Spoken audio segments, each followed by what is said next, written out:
สนับสนุนโดยยาแคปซูลขมิ้นชันอุ้ยอันบรรเทาอาการท้องอืดท้องเฟ้อ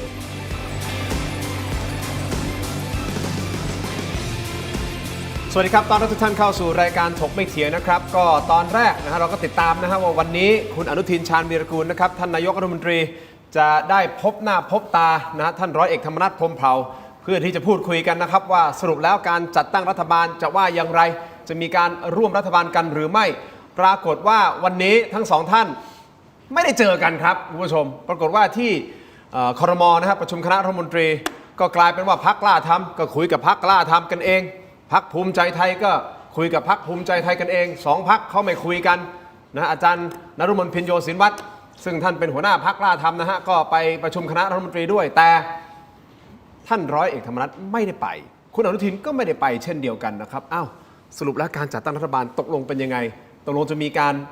แยกทางระหว่างภูมิใจไทยกับพรรคกล้าทำหรือเปล่านั่นคือ1ประเด็นอีก1ประเด็นนะฮะที่มีการติดตามซึ่งจุดเริ่มต้นก็คือรายการถกไม่เถียงเมื่อวันศุกร์ที่แล้วเกี่ยวกับเรื่องของ Spectre 4 มีคนไปร้องแล้วนะครับว่าให้ไปตรวจสอบหน่อยนะฮะว่าการที่มีบริษัท Spectre 4 เนี่ยมันเกี่ยวข้องกับการถือหุ้นของผู้บริหารพรรคหรือว่าคนในพรรค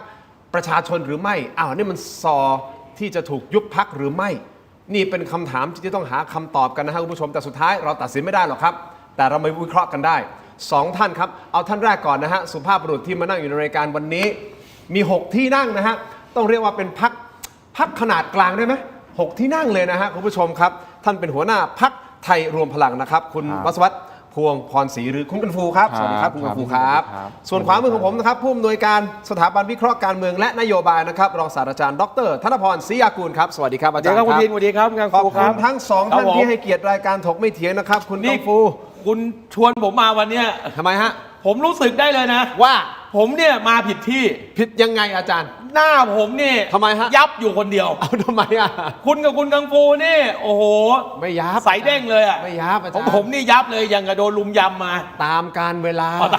ตามการเวลาแต่ที่แน่ๆปลอบใจนะดูเหมือนปลอบใจแต่เหมือนด่ายังไงไม่รู้แล้วแต่จะรับว่าเป็นยังไงนะแล้วแต่จะคิดแสดงว่าคุณด่าผมว่าไม่ได้ด่าไม่ได้ว่านะครับเอาอย่างนี้อาจารย์ประสบการณ์ไงครับผมรอให้ประสบการณ์ก็เรียนเชิญอาจารย์มาพูดคุยกันมาวิเคราะห์การเมืองกันนะเรื่องของการจัดตั้งรัฐบาลแต่แน่นอนคุณกังฟูไม่ได้มารายการผมนานนะครับหลายปีนะตั้งแต่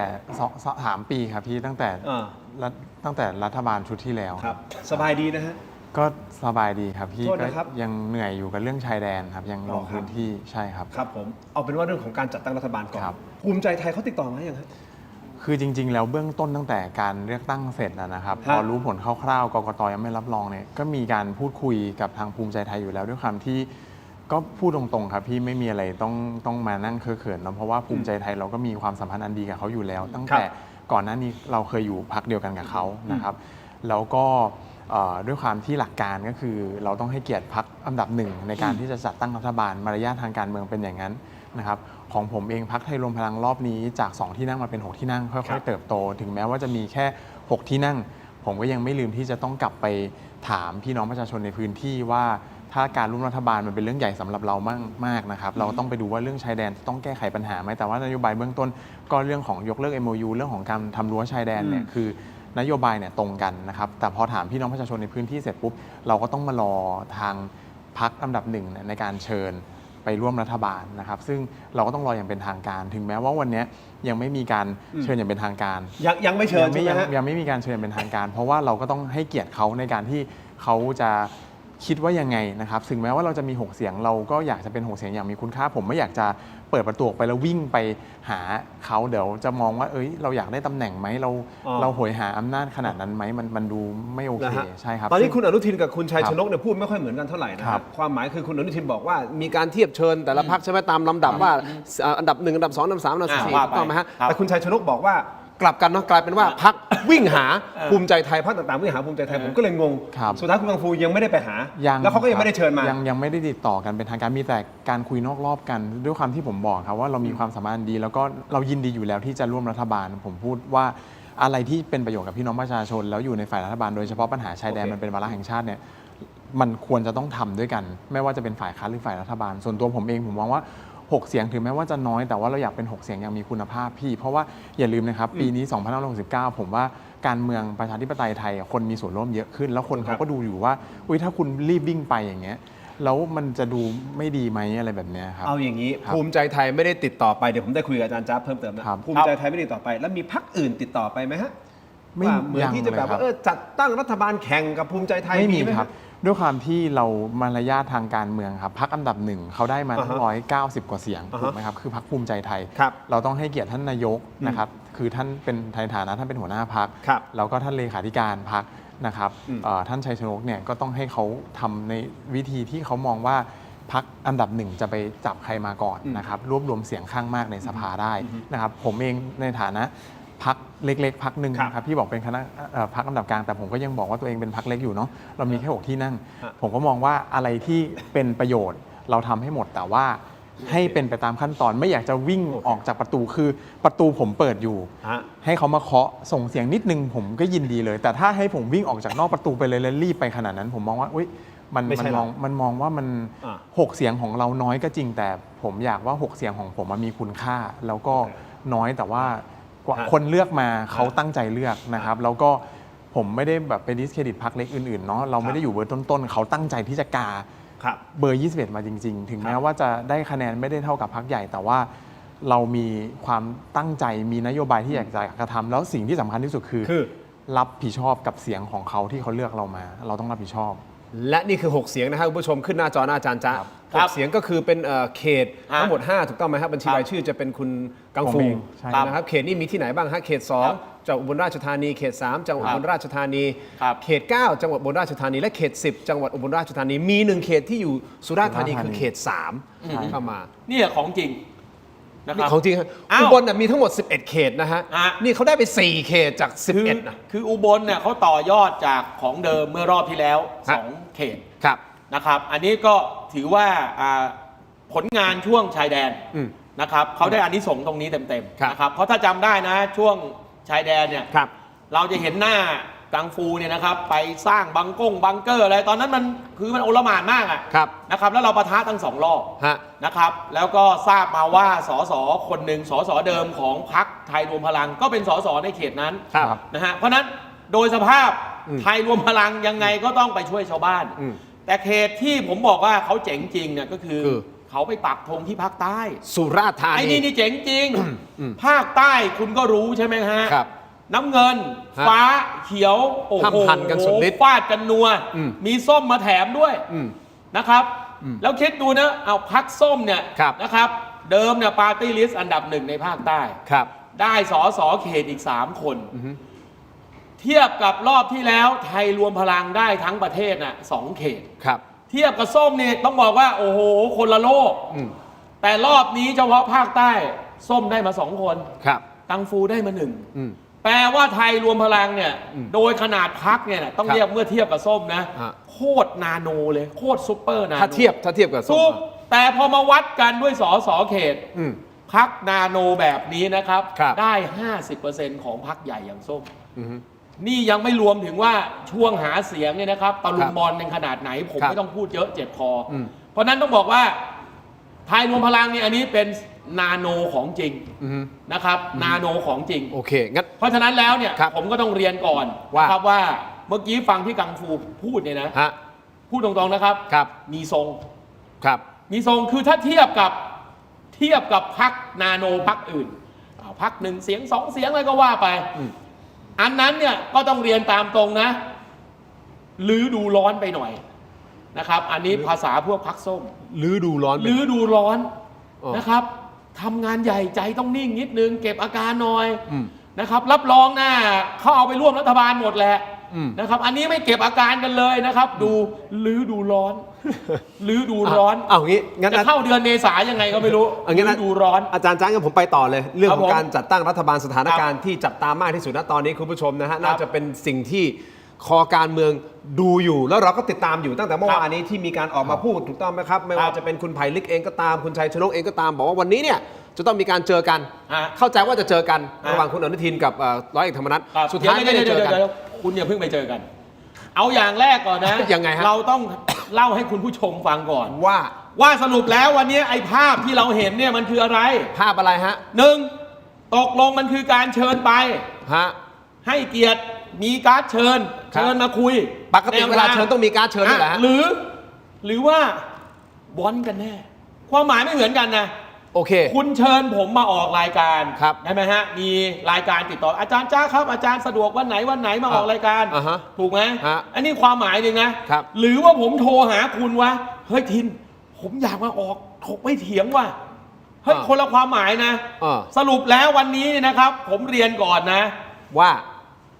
หัวหน้าพักคุณอนุทิน ครับ วันที่แถลงกับพักเพื่อไทย ครับ นะครับ แล้วพักเพื่อไทยก็ตอบรับ ครับ บอกวันนั้นเนี่ยผมจำได้เลย บอกว่าอะไรนะเชิญมา เชิญใช่ นะครับ เพราะ แต่ พรรค เมื่อวานนี้ อันดับหนึ่งต้องเชิญ แต่เมื่อวานนี้เลขาธิการพักบอกว่าไงเข้าใจผิดนะครับ ครับ ที่ผ่านมาไม่ใช่เชิญ แต่ นะครับ ขอโทษนะแซมาเองเสนอหน้ามาเองก็แปลความตรงไปตรงมาไหมล่ะ เพราะนั้นผมถึงบอกว่าเฮ้ยก่อนที่คุณจะไปเรื่องเพราะเดี๋ยวเรื่องนี้มันจะเกี่ยวข้องกับอันนี้ด้วยนะมันจะเกี่ยวข้องกับไอ้ที่คุณกำลังติดตามกันด้วย คุณเชิญผมมานี่เรื่องหนึ่งนะ เอาอย่างนี้ แต่ผมบอกว่าเฮ้ยทินขอโทษนะมึงช่วยเอาพี่ไปออกรายการหน่อย มันคนละความหมายนะ ซึ่งเราก็ไม่รู้ว่าเรื่องจริงคืออะไร ว่าตกลงมีการเชิญหรือว่าอยากจะมาเอง ถูก แต่เอาเป็นว่า ครับ สุดท้ายสุดเนี่ย ฮะ มีการวิเคราะห์กันก่อนหน้านี้ว่า ครับ สุดท้ายภูมิใจไทยยังไงก็เหมือนผูกปิ่นโตมัดอยู่กับ ฮะ พรรคกล้าทำมาก่อนหน้านี้ ฮะ แต่ดูเหมือนสถานการณ์ตอนนี้อาจารย์จ๊ะ ครับ มอง ผม ยังไงว่า เหมือนกับจะไม่ลงรอยกันแล้วหรือเปล่า เหมือนกับว่าเฮ้ย ฮะ เล่นเกมละ ไม่มีหรอกไม่มีหรอก อาจารย์จ๊ะฟัน คือ ฟันธ เรื่องไม่ลงรอยกันไม่มีหรอกครับ ร่วมหรือไม่ร่วมอ่ะ เอาร่วมฮะ อาจารย์จ๊ะฟันว่ากล้าทำจะร่วมกับภูมิใจไทย คือเรื่องนี้ไม่เกี่ยวกับ ภู พักนาโนนะ โอเค เพราะว่าพักที่เขากำลังเป็นข่าวกันอยู่ขนาดเนี้ย ครับ คือสสเขามีเยอะกัน ครับ นะครับพักนาโนนะไม่เกี่ยว อ่ะ แต่ผมบอกว่ายิ่งมีสสเยอะเนี่ยนะครับ ยิ่งเป็นความจำเป็นที่เขาต้องเป็นรัฐบาล ครับ นะฮะเพราะเราอย่าลืมนะครับว่าการที่พักกล้าทำเขาเติบโตมาได้ขนาดนี้จากเดิมก็มีสสอยู่ 20 ใช่ไหมล่ะ ครับ พอเลือกตั้งครั้งนี้เขาเติบโตมาเป็น 58 ครับ นะครับนั่นก็แปลว่าผลงานที่เขาเอาไปขายช่วงหาเสียงเนี่ยเรื่องสปกเป็นโฉนดอะไรต่างๆเนี่ยมันก็คือผลงานในฐานะที่เขาได้มาทำหน้าที่ฝ่ายบริหารไม่ใช่หรือ ครับ นะครับเพราะฉะนั้นแล้วเนี่ยนะฮะมันมีเหตุอะไรที่เขาอยู่ดีๆ อยากไปเป็นฝ่ายค้านนะครับมันไม่ใช่เลยนะครับ ฮะ แล้วถ้าเรายิ่งไปดูสไตล์นะครับการทำงานการเมืองของพรรคกล้าทำเนี่ยเขาเป็นพรรคที่ใจถึงพึ่งได้นะครับกล้าได้กล้าเสียใจนักเลงนะครับเพราะฉะนั้นแล้วเนี่ยองค์ประกอบหนึ่งนะครับที่จะทำให้เล่นบทนี้ได้แบบตีบทได้ถึงอกถึงใจประชาชนจนได้รับคะแนนเพิ่มขึ้นเนี่ยถามว่าเป็นฝ่ายค้านเล่นบทอย่างนี้ได้ที่ไหน มันต้องเป็นรัฐบาล เพราะฉะนั้นอาจารย์จ๊ะมองยังไงก็ร่วม ร่วม เอาอย่างนี้คุณชัยชนกว่ายังไงประเด็นนี้ ครับ นะครับคุณผู้ชมครับไปฟังคุณชัยชนกหน่อยครับวันนี้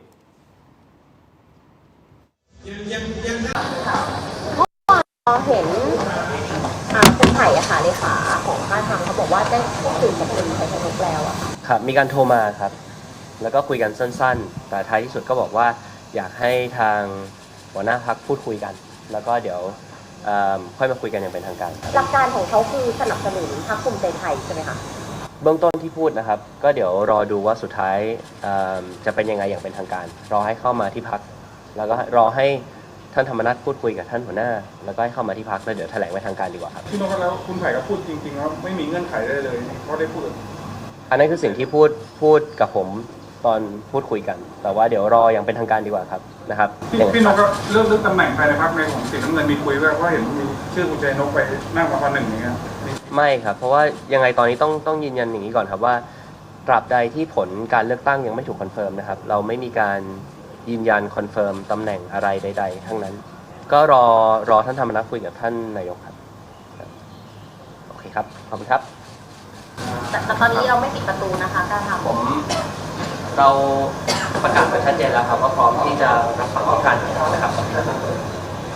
นี่คือการให้สัมภาษณ์นะฮะของคุณชัยชนกชิดชอบในฐานะที่ท่านเป็นเลขาธิการพรรคภูมิใจไทยด้วยนะครับแต่คราวนี้มีข้อมูลล่าสุดเข้ามานะจากท่านร้อยเอกธรรมนัสนิดนึงนะฮะคุณผู้ชมครับประเด็นอย่างนี้ฮะท่านร้อยเอกธรรมนัสมีรายงานข่าวนะครับก็บอกว่าจะไปพักฮะคือร้อยเอกธรรมนัสยอมรับว่าสาเหตุที่ตนไม่ได้เข้าร่วมประชุมคณะรัฐมนตรีในวันนี้นะครับก็เนื่องจากติดภารกิจนะฮะยืนยันไม่ได้หลบหน้าพูดคุยกับคุณอนุทินนะครับหัวหน้าพรรคภูมิใจไทยแต่อย่างใดภายหลังทราบว่าคุณอนุทินก็ติดภารกิจเช่นเดียวกันส่วนกรณีที่มีข่าวว่านายอนุทินได้มีการหารือกับตนในการเข้าร่วมรัฐบาลแล้วนั้นย้ำว่าขณะนี้ยังไม่มีการพูดคุยแต่อย่างใดนะฮะ และปัจจุบันคณะกรรมการการเลือกตั้งกกตเนี่ยก็ยังไม่ได้รับรองผลการเลือกตั้งส่วนการเดินทางไปต่างประเทศมีกำหนดการว่าท่านร้อยเอกธรรมนัส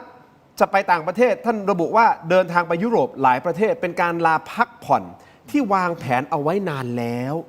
อาจจะอยู่ถึงสิ้นเดือนกุมภาพันธ์เลยด้วยซ้ำหรืออาจจะยาวกว่านั้นยังไม่แน่นอนแต่ท่านก็มองว่าตอนนี้ยังไม่รับรองผลถูกต้องไหมคุณกังฟูเอาแหละถึงแม้คะแนนจะออกมาแบบนี้เป็นเบื้องต้นแต่ตราบใดที่กกตยังไม่รับรองผลออกมามันก็ยังไม่เป็นทางการถูกต้องไหมฮะถูกครับนั่นหมายความว่าท่านธรรมนัสบอกเฮ้ยใจเย็นๆใจเย็นอย่าเพิ่งใจร้อนรอกันไปตามกระบวนการครับและท่านก็จะไปพักผ่อนที่ยุโรปครับผมก็ไม่เห็นมีอะไรนี่แปลกผู้กองไปยุโรปอาจารย์แหม่มก็อยู่คุณไผ่ก็อยู่นะครับคือการเจรจาเนี่ยนะการเจรจาอย่างเป็นทางการเนี่ยนะครับหัวหน้าพักกับเลขาธิการพักเขาต้องไปวันที่พักเพื่อไทยไปเนี่ยนะครับทุกคนก็ทราบว่าหัวหน้าพักแกป่วยคุณจุลพันธ์ป่วยจริงๆนอนอยู่โรงพยาบาลแต่คุณประเสริฐในฐานะเลขาธิการพักไปนะครับเพราะฉะนั้นแล้วเนี่ยคือมันต้องแยกกันก่อนนะว่าไอการที่ไปอย่างเป็นทางการนะครับมีสื่อต่างๆถ่ายภาพเป็นข่าวเนี่ยยังไงก็ต้องเป็นหัวหน้าพักนะครับแต่การประสานกันนอกรอบนะคุณก็มีโทรศัพท์คุณก็มีแอปพลิเคชัน LINE เทเลกราฟเทเลเกิร์ฟเยอะแยะนะครับมันมีวิธีคุยกันเยอะแยะโอเคงั้นก่อนที่ผมจะกลับไปที่คุณกังฟูนะฮะอีกนิดเดียวเกี่ยวกับเรื่องของร้อยเอกธรรมนัสนะครับถ้าให้ผมมองจากการติดตามข่าวต่างๆนะครับดูเหมือนว่าค่อนข้างมั่นใจนะสำหรับผมนะครับผมแบบวิเคราะห์แบบที่เราทำข่าวมานะเหมือนกับภูมิใจไทยก็คงจะไม่กล้าทิ้งพรรคกล้าทำสักเท่าไหร่หรอกนะแต่อาจ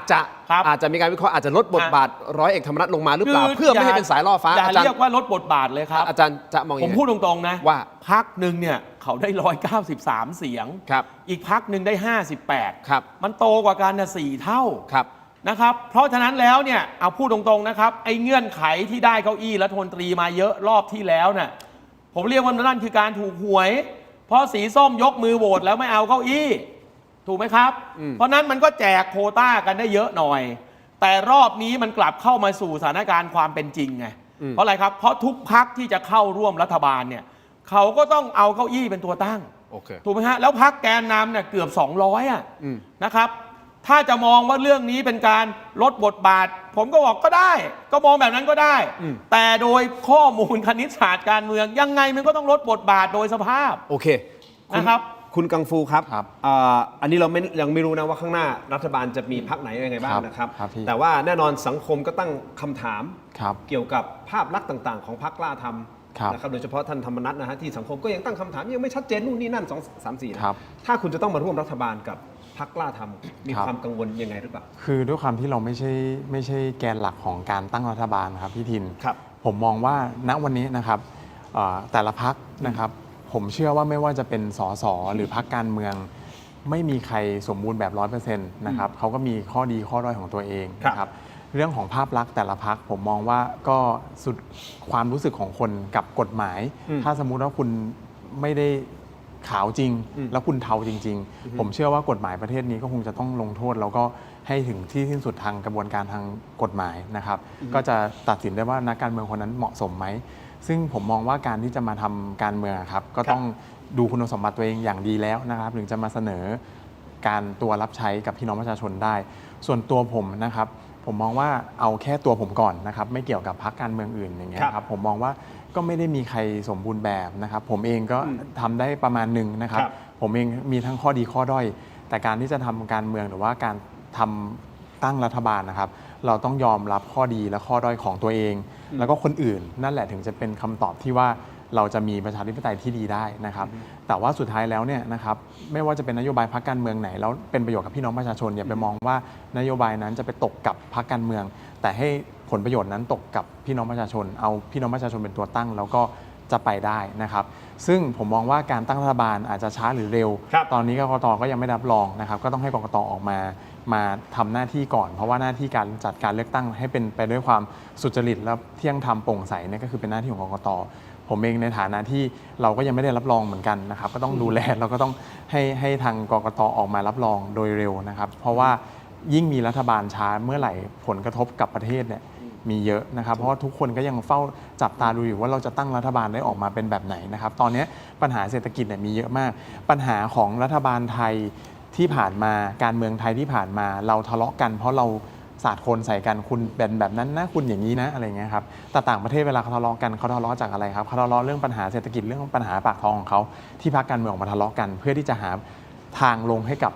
การแก้ไขปัญหาเศรษฐกิจแต่ของไทยเราไม่ได้แก้ปัญหาเศรษฐกิจเลยนะครับเรามัวแต่ทะเลาะกันเรื่องของสารวนกับการเมืองที่สาดโคลนสาดสีใส่กันอยู่ซึ่งเนี่ยตรงเนี้ยผมมองว่าสาระสำคัญคือเราจะข้ามผ่านตรงนี้ไปได้ไงเอาให้มีรัฐบาลที่ดูแล้วมันเหมาะสมนะครับส่วนเรื่องของว่าใครจะขาวใครจะเทาอะไรอย่างไรแล้วแต่ให้กฎหมายมันตัดสินผมเชื่ออย่างนั้นครับเดินตามกฎหมายไป ใช่ครับ นะครับว่ากันตามกติกา ว่ากันตามกติกาแต่สุดท้ายสุดคือรัฐบาลจะต้องดูแลประชาชนดูแลประเทศชาติผลประโยชน์สำคัญที่สุดครับยิ่งตอนนี้เรื่องของภูมิรัฐศาสตร์นะครับ geopolitics ต่างๆ ที่ทำให้เราต้องเลือกข้างนะครับแล้วก็สงครามเรื่องของชายแดนอีกนะครับมีปัญหามากๆนะครับซึ่งเขาก็ยังมีการเคลื่อนไหวกำลังพลตลอดเวลามียุทธวิธีใหม่ๆเช่นการเผาป่าตามแนวชายแดนทางทัพภาคที่2นะครับเรื่องของงบประมาณที่ต้องไปดูแลถนนหนทางยุทธวิธีบังเกอร์แบรีเออร์ที่ต้องไปให้เขายังเป็นภาคเอกชนดูแลกันเองอยู่ยังเป็นเงินมูลนิธิยังเป็นเงินบริจาคกับท่านหลวงตาเยือนหลวงตาสินทรัพย์นะครับมูลนิธิต่างๆยังมาช่วยอยู่เลยซึ่งงบประมาณจากทางภาครัฐยังไม่มีลงไปซึ่งผมอยากจะไปพูดแทนคนชายแดนแค่ตรงนี้หลักการของผมคือว่าดูแลชายแดนให้มั่นคงถ้าชีวิตพี่น้องปลอดภัยแล้วเนี่ยเขาเดือดร้อนจริงๆนะครับ11 เดือนปีหนึ่งที่ผ่านมาเนี่ยอันนี้คือเสียงจากคนชายแดนคือโดนยึดรถยึดบ้านยึดอะไรไปหมดแล้วเขาลำบากจริงๆถ้าเราจัดการฮุนเซนได้สิ้นซากตรงนี้มันจะทำให้มีรัฐบาลอยู่ได้ด้วยซ้ำคือหมายความว่าถ้ารัฐบาลไหนเข้ามาไม่ว่าจะเป็นนายกท่านไหนนายกอนุทินมาทำถ้าท่านทำอย่างจริงจังมันก็เป็นผลงานของท่านเหมือนกันซึ่งผมอยากเห็นตรงนี้ก่อนนะวันนี้ครับส่วนรัฐบาลก็ให้กำลังใจพรรคอันดับหนึ่งให้เกียรติพรรคภูมิใจไทยในการที่จะต้องตั้งรัฐบาลอย่างกันกองดีแล้วก็ถี่ถ้วนดีแล้วในการที่แก้ไขปัญหาภาพรวมทั้งประเทศทั้งชายแดนและเศรษฐกิจนี่คือมุมมองของคุณกังฟูนะครับแต่ในเวลาเดียวกันนะฮะก็มีแหล่งข่าวบอกออกมาเหมือนกันว่าคนของพรรคภูมิใจไทยบางท่านก็รู้สึกอึดอัดนะถ้าจะต้องร่วมงานกับทางด้านของพรรคกล้าทำอาจารย์จ๊ะมองในประเด็นนี้ไม่ใช่ผมเพราะผมไม่ได้อยู่ภูมิใจไทยรู้ไงแต่อาจารย์จ๊ะวิเคราะห์อย่างนี้อย่างไรว่าถ้ามีสสภูมิใจไทยบางท่านอาจจะอึดอัดใจไหมว่าถ้าเชิญพรรคกล้าทำมาร่วมรัฐบาลเพราะอาจจะมีข้อกฎหมายในอนาคตหรือเปล่าที่อาจจะทำให้ท่านอนุทินไปซ้ำรอยนะท่านเศรษฐาทวีสินกับตันที่ไปแต่งตั้งคุณพิชิตชื่นบานนี่คือคำถามนะฮะคุณผู้ชมครับและยังมีประเด็นเรื่องของ Spectre C อีกนะครับผมเดี๋ยวตามกันต่อนะคุณผู้ชมครับเมื่อวานนี้นะฮะคุณมลิกาพูดถึงกรณีของบริษัท Spectre C ที่ตั้งอยู่ในตึกของพรรคส้มนี่นะครับบอกว่าไอ้เนี่ยอาจจะนำไปสู่การร้องเรียนเรื่องพรรคทำธุรกิจสื่อหรือการครอบงำกิจการถึงขั้นอาจจะยุบพรรคก็ได้ซึ่งอาจารย์เจตนะฮะให้สัมภาษณ์กับสื่อนะฮะมองว่ากรณีของ Spectre C หากมีการเชื่อมโยงได้ว่าพรรคการเมืองเข้าไปเกี่ยวข้องกับบริษัทเอกชนในลักษณะที่ผิดกฎหมายก็อาจจะนำไปสู่การยุบพรรคได้เช่นเดียวกันอาจารย์จะคิดเห็นอย่างไรวิเคราะห์อย่างไรส่วนคุณกันฟูเองไอ้พวก I.O. พวกบริษัทสื่อต่างๆเนี่ยพรรคมีทำบ้างไหมหรือว่ารู้จากพรรคอื่นๆไหมว่ามีการทำลักษณะแบบนี้หรือเปล่าพักสักครู่นะครับช่วงหน้ากลับมาติดตามต่อครับ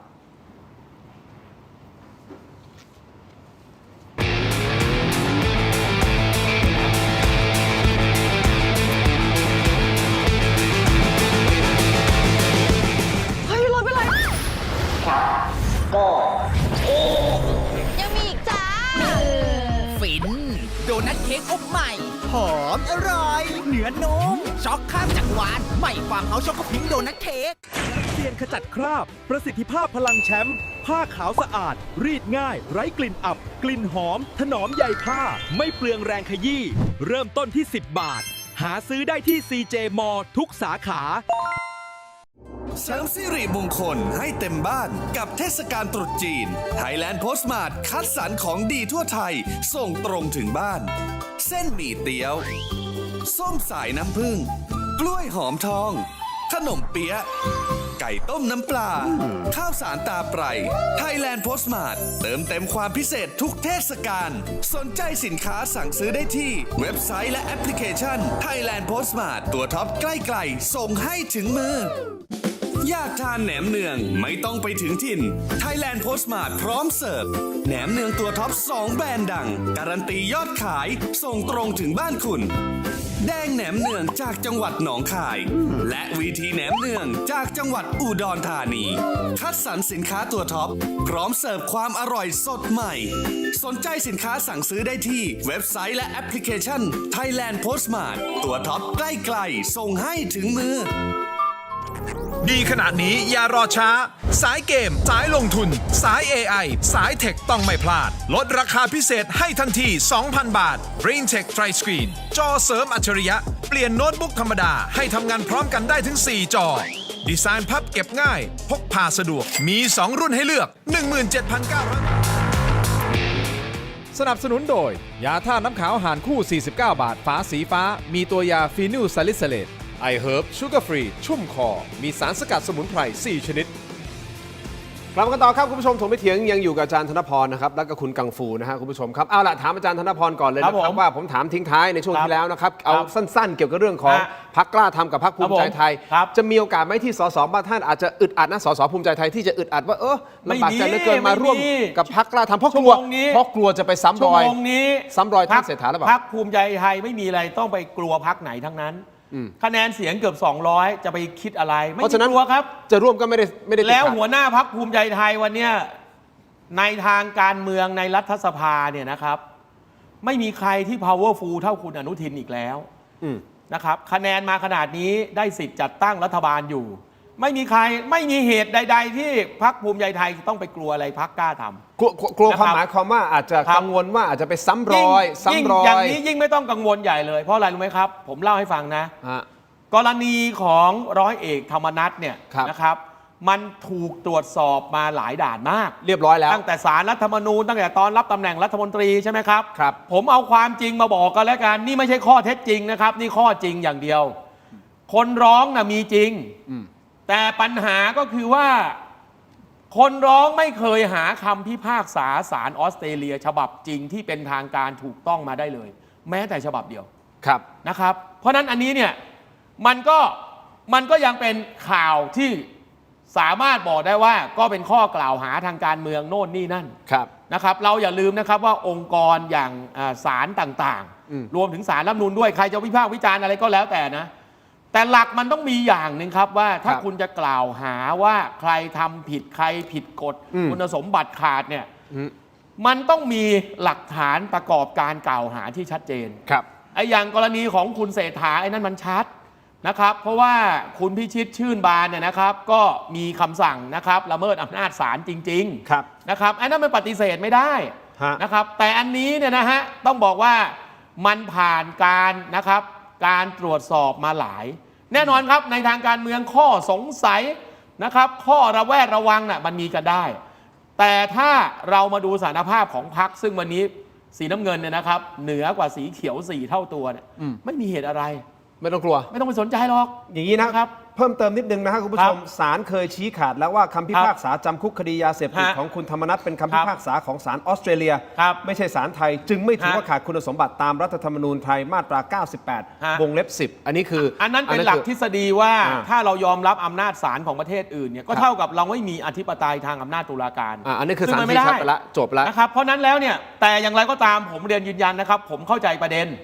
นะครับว่านักการเมืองควรจะต้องโปร่งใสนะครับสร้างความเชื่อมั่นจริยธรรมผมก็บอกว่าก็รวมถึงจริยธรรมด้วยเพราะว่าที่กลัวกันคือว่าเอาถ้าไปตั้งปุ๊บใช่ไหมเดี๋ยวจะมีคนไปร้องว่าต้องซื่อสัตย์จะเด้งซื่อสัตย์สุจริตเป็นที่ประจักษ์ผมจะบอกชั่วโมงนี้นะครับถ้าภูมิใจไทยปอดแหกก็แย่แล้วโอเควันนี้เนี่ยภูมิใจไทยคือคนกำหนดเกมโอเคนะครับไม่มีหรอกครับไปปอดแหกโอเคถ้าปอดแหกจะไปไล่ยึดกระทรวงนู้นกระทรวงนี้คืนเหรอประเด็นนี้ประมาณนี้ไม่มีปอดแหกครับผมไปอีกประเด็นหนึ่งแล้วกันนะฮะเมื่อวานนี้คุณมลิกาดร.มลิกานะครับก็มาออกรายการของผมตั้งข้อสังเกตว่ามีการใช้อัลกอริทึมแล้วก็พวก generative AI ต่างๆในการทำ I.O. ขั้นสูงเนี่ยเพื่อที่จะรีพอร์ตและปิดกั้นการมองเห็นของฝ่ายตรงข้ามโดยเฉพาะใน TikTok ของเธอที่ถูกแบนนะครับเดี๋ยวไปฟังเสียงบางช่วงบางตอนของสิ่งที่ดร.มลิกาได้พูดไว้ในรายการเมื่อวานนี้ครับเชิญฟังครับพอแก้วตาพูดนะคะดิฉันสะอึกเลยค่ะ ยังไง เพราะว่าดิฉันเป็นคนหนึ่งที่โดนรถทัวร์ของพรรคเขามาก่อนการเลือกตั้ง2 รอบ รอบที่แล้ว ฮะ แล้วดิฉันเนี่ยก็ไปคว่ำรถทัวร์เขา อืม ก็คือทัวร์มาลงดิฉันปึ้งตอนฉันที่มีสว ครับ ค่ะดิฉันก็สู้อยู่คนเดียวตอนนั้นที่เราเปิดทิกตอกมาแล้วก็ฟาดคว่ำรถทัวร์เรียกว่าคว่ำรถทัวร์ อ่าฮะ เพราะเราเห็นหมดว่ามันเป็นโรบอท อ่าฮะ แล้วก็เป็นลักษณะข้อความก๊อปปี้แล้ววางและเป็นลักษณะอันนี้ข้อที่หนึ่ง ครับ อันที่สองก็คือว่าก่อนการลงคะแนนเนี่ยดิฉันโดนปิดทิกตอกสามอัน มีคน สามอันก็คือ รีพอร์ตอย่างนี้เหรอ ใช่มีคนรีพอร์ตก็คือรีพอร์ตโดนปิดตะกร้าอันหนึ่งดิฉันก็เขาเรียกว่าสปอนเซอร์ก็เข้าไม่ได้ละพอวันที่ 6 โดนปิด 1 ช่อง วันที่ 7 โดนปิดอีก 1 ช่อง วันที่ 8 โดนปิดก่อนการปิดหีบอ่ะโดนปิดอีก 1 ช่อง สรุปเลยก็คือว่าดิฉันมั่นใจว่าดิฉันน่าจะเป็นคนที่เป็นผู้เผชิญชะตากรรมนี้ เอาอย่างนี้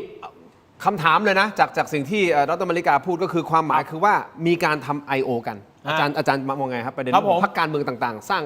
I.O. ขึ้นมามี คือต้องบอกว่าในการประชาสัมพันธ์ในการหาเสียงหรืออะไรก็แล้วแต่ในการดำเนินการพรรคการเมืองเนี่ยนะครับ ทุกพรรคเนี่ยนะฮะผมเรียนเลยนะว่าถ้าใช้เงินกองทุนพัฒนาพรรคการเมืองอะไม่ว่าพรรคไหนนะครับยังไงก็ต้องแสดงรายละเอียดต่อกกต.ครับ นะครับเพราะนั้นอันนี้เนี่ยผมบอกเลยถ้าใครอยากรู้นะครับว่านี่เป็น I.O. พรรคส้มพรรคแดงพรรคอะไรก็สุดแท้แต่นะครับ ง่ายๆเลยนะครับไปขอดูรายละเอียดที่กกต.เขาไม่ปิดหรอกเพราะนี่มันโครงการของกองทุนพัฒนาพรรคการเมืองมันต้องเผยแพร่เปิดเผยไปดูในเว็บไซต์ก็ได้เพราะทุกปีนะฮะเขาจะบอกเลยว่าสมมุตินะพรรคเพื่อไทยได้รับการจัดสรรเงินกองทุนนี้สมมุตินะ1 ล้านบาทมีโครงการอะไรบ้าง1 2 3 4 5ขอโทษนะครับเคยไปเปิดดูกันนั่นหรือเปล่าอันนี้ประเด็นที่1นะประเด็นที่2เนี่ยนะครับผมต้องเรียนกับว่าทุกพรรคแต่พรรคนาโนเนี่ยนะครับอันนี้อย่าเพิ่งไปฝันเลยเพราะอันนี้ต้องพรรคใหญ่เขาถึงจะทำได้ทุกพรรคขนาดใหญ่เนี่ยนะครับที่เขามีสสเป็น10เนี่ยนะครับเขามีหลังบ้านกันทั้งนั้นเหตุที่มีหลังบ้านเพราะว่ามันต้องทำเรื่องฐานข้อมูลทะเบียนสมาชิกพรรคโน่นนี่นั่นเพราะนั้นไอออฟฟิศลักษณะเจ้าหน้าที่ของพรรคเนี่ยนะครับพรรคขนาดใหญ่ๆแบบนี้นะครับเขามีกันทุกพรรคนะครับเพราะมันเป็นข้อกำหนดตามพระราชบัญญัติประกอบรัฐธรรมนูญว่าด้วยพรรคการเมืองคราวนี้คำถามก็คือว่าเอาละอาจารย์ตอบมาเลยว่ามันมีทำ I.O. ไหมนะครับผมก็บอกตรงๆนะว่าการทำ I.O. ของพรรคใดพรรคหนึ่งเนี่ยนะครับมันมีถ้าเราบอกว่าเฮ้ยพรรคทำเราก็ต้องจำแนกให้ออกก่อนว่าสรุปแล้วเนี่ยพรรคในฐานะทางกฎหมายทำหรือว่าด้อมเป็นคนทำหรือว่าติ่งเป็นคนทำหรือว่านายแบกเป็นคนทำมันมีหลายแบบนะครับคราวนี้กรณีที่เกิดขึ้นเนี่ยนะฮะเนื่องจากว่าบริษัทนี้เนี่ยนะครับสเปกเตอร์ซีใช่ไหมที่ตั้งเนี่ยไปอยู่บนตึกของพรรคสีส้มนะครับแล้วก็ได้รับคำอธิบายว่านะครับนี่เป็นสำนักงานของพรรคด้วยเป็นฝ่ายไอทีเนี่ยผมก็ต้องบอกว่าพรรคสีส้มเองเนี่ยก็ต้องตอบคำถามให้เคลียร์ว่านะครับคือหนึ่งเนี่ยถ้าคุณบอกว่าไออะไรนะไอเพจประชาสัมพันธ์ของคุณเนี่ยคุณเอาเงินจากเงินบริจาคหรือว่าเงินกองทุนพัฒนาพรรคการเมืองก็เอารายละเอียดมาเปิดแค่นั้นเองก็บอกมาสิครับว่าคุณจ้างสเปกเตอร์ซีสมมุตินะปีนี้จ้างกี่งานเอารายละเอียดมาบอกเลยทำอะไรบ้างจะได้คลายข้อกังขาอย่างนี้ก็จะทำให้มันชัดเจน2เนี่ยนะครับอย่าให้สื่อเขาต้องไปแคะว่าสเปกเตอร์ซีเนี่ยใครถือหุ้นบ้างอะไรบ้างก็พรรคคุณโปร่งใสคุณก็ไปคุณจะทำหน้าที่นี้จะเป็นอะไร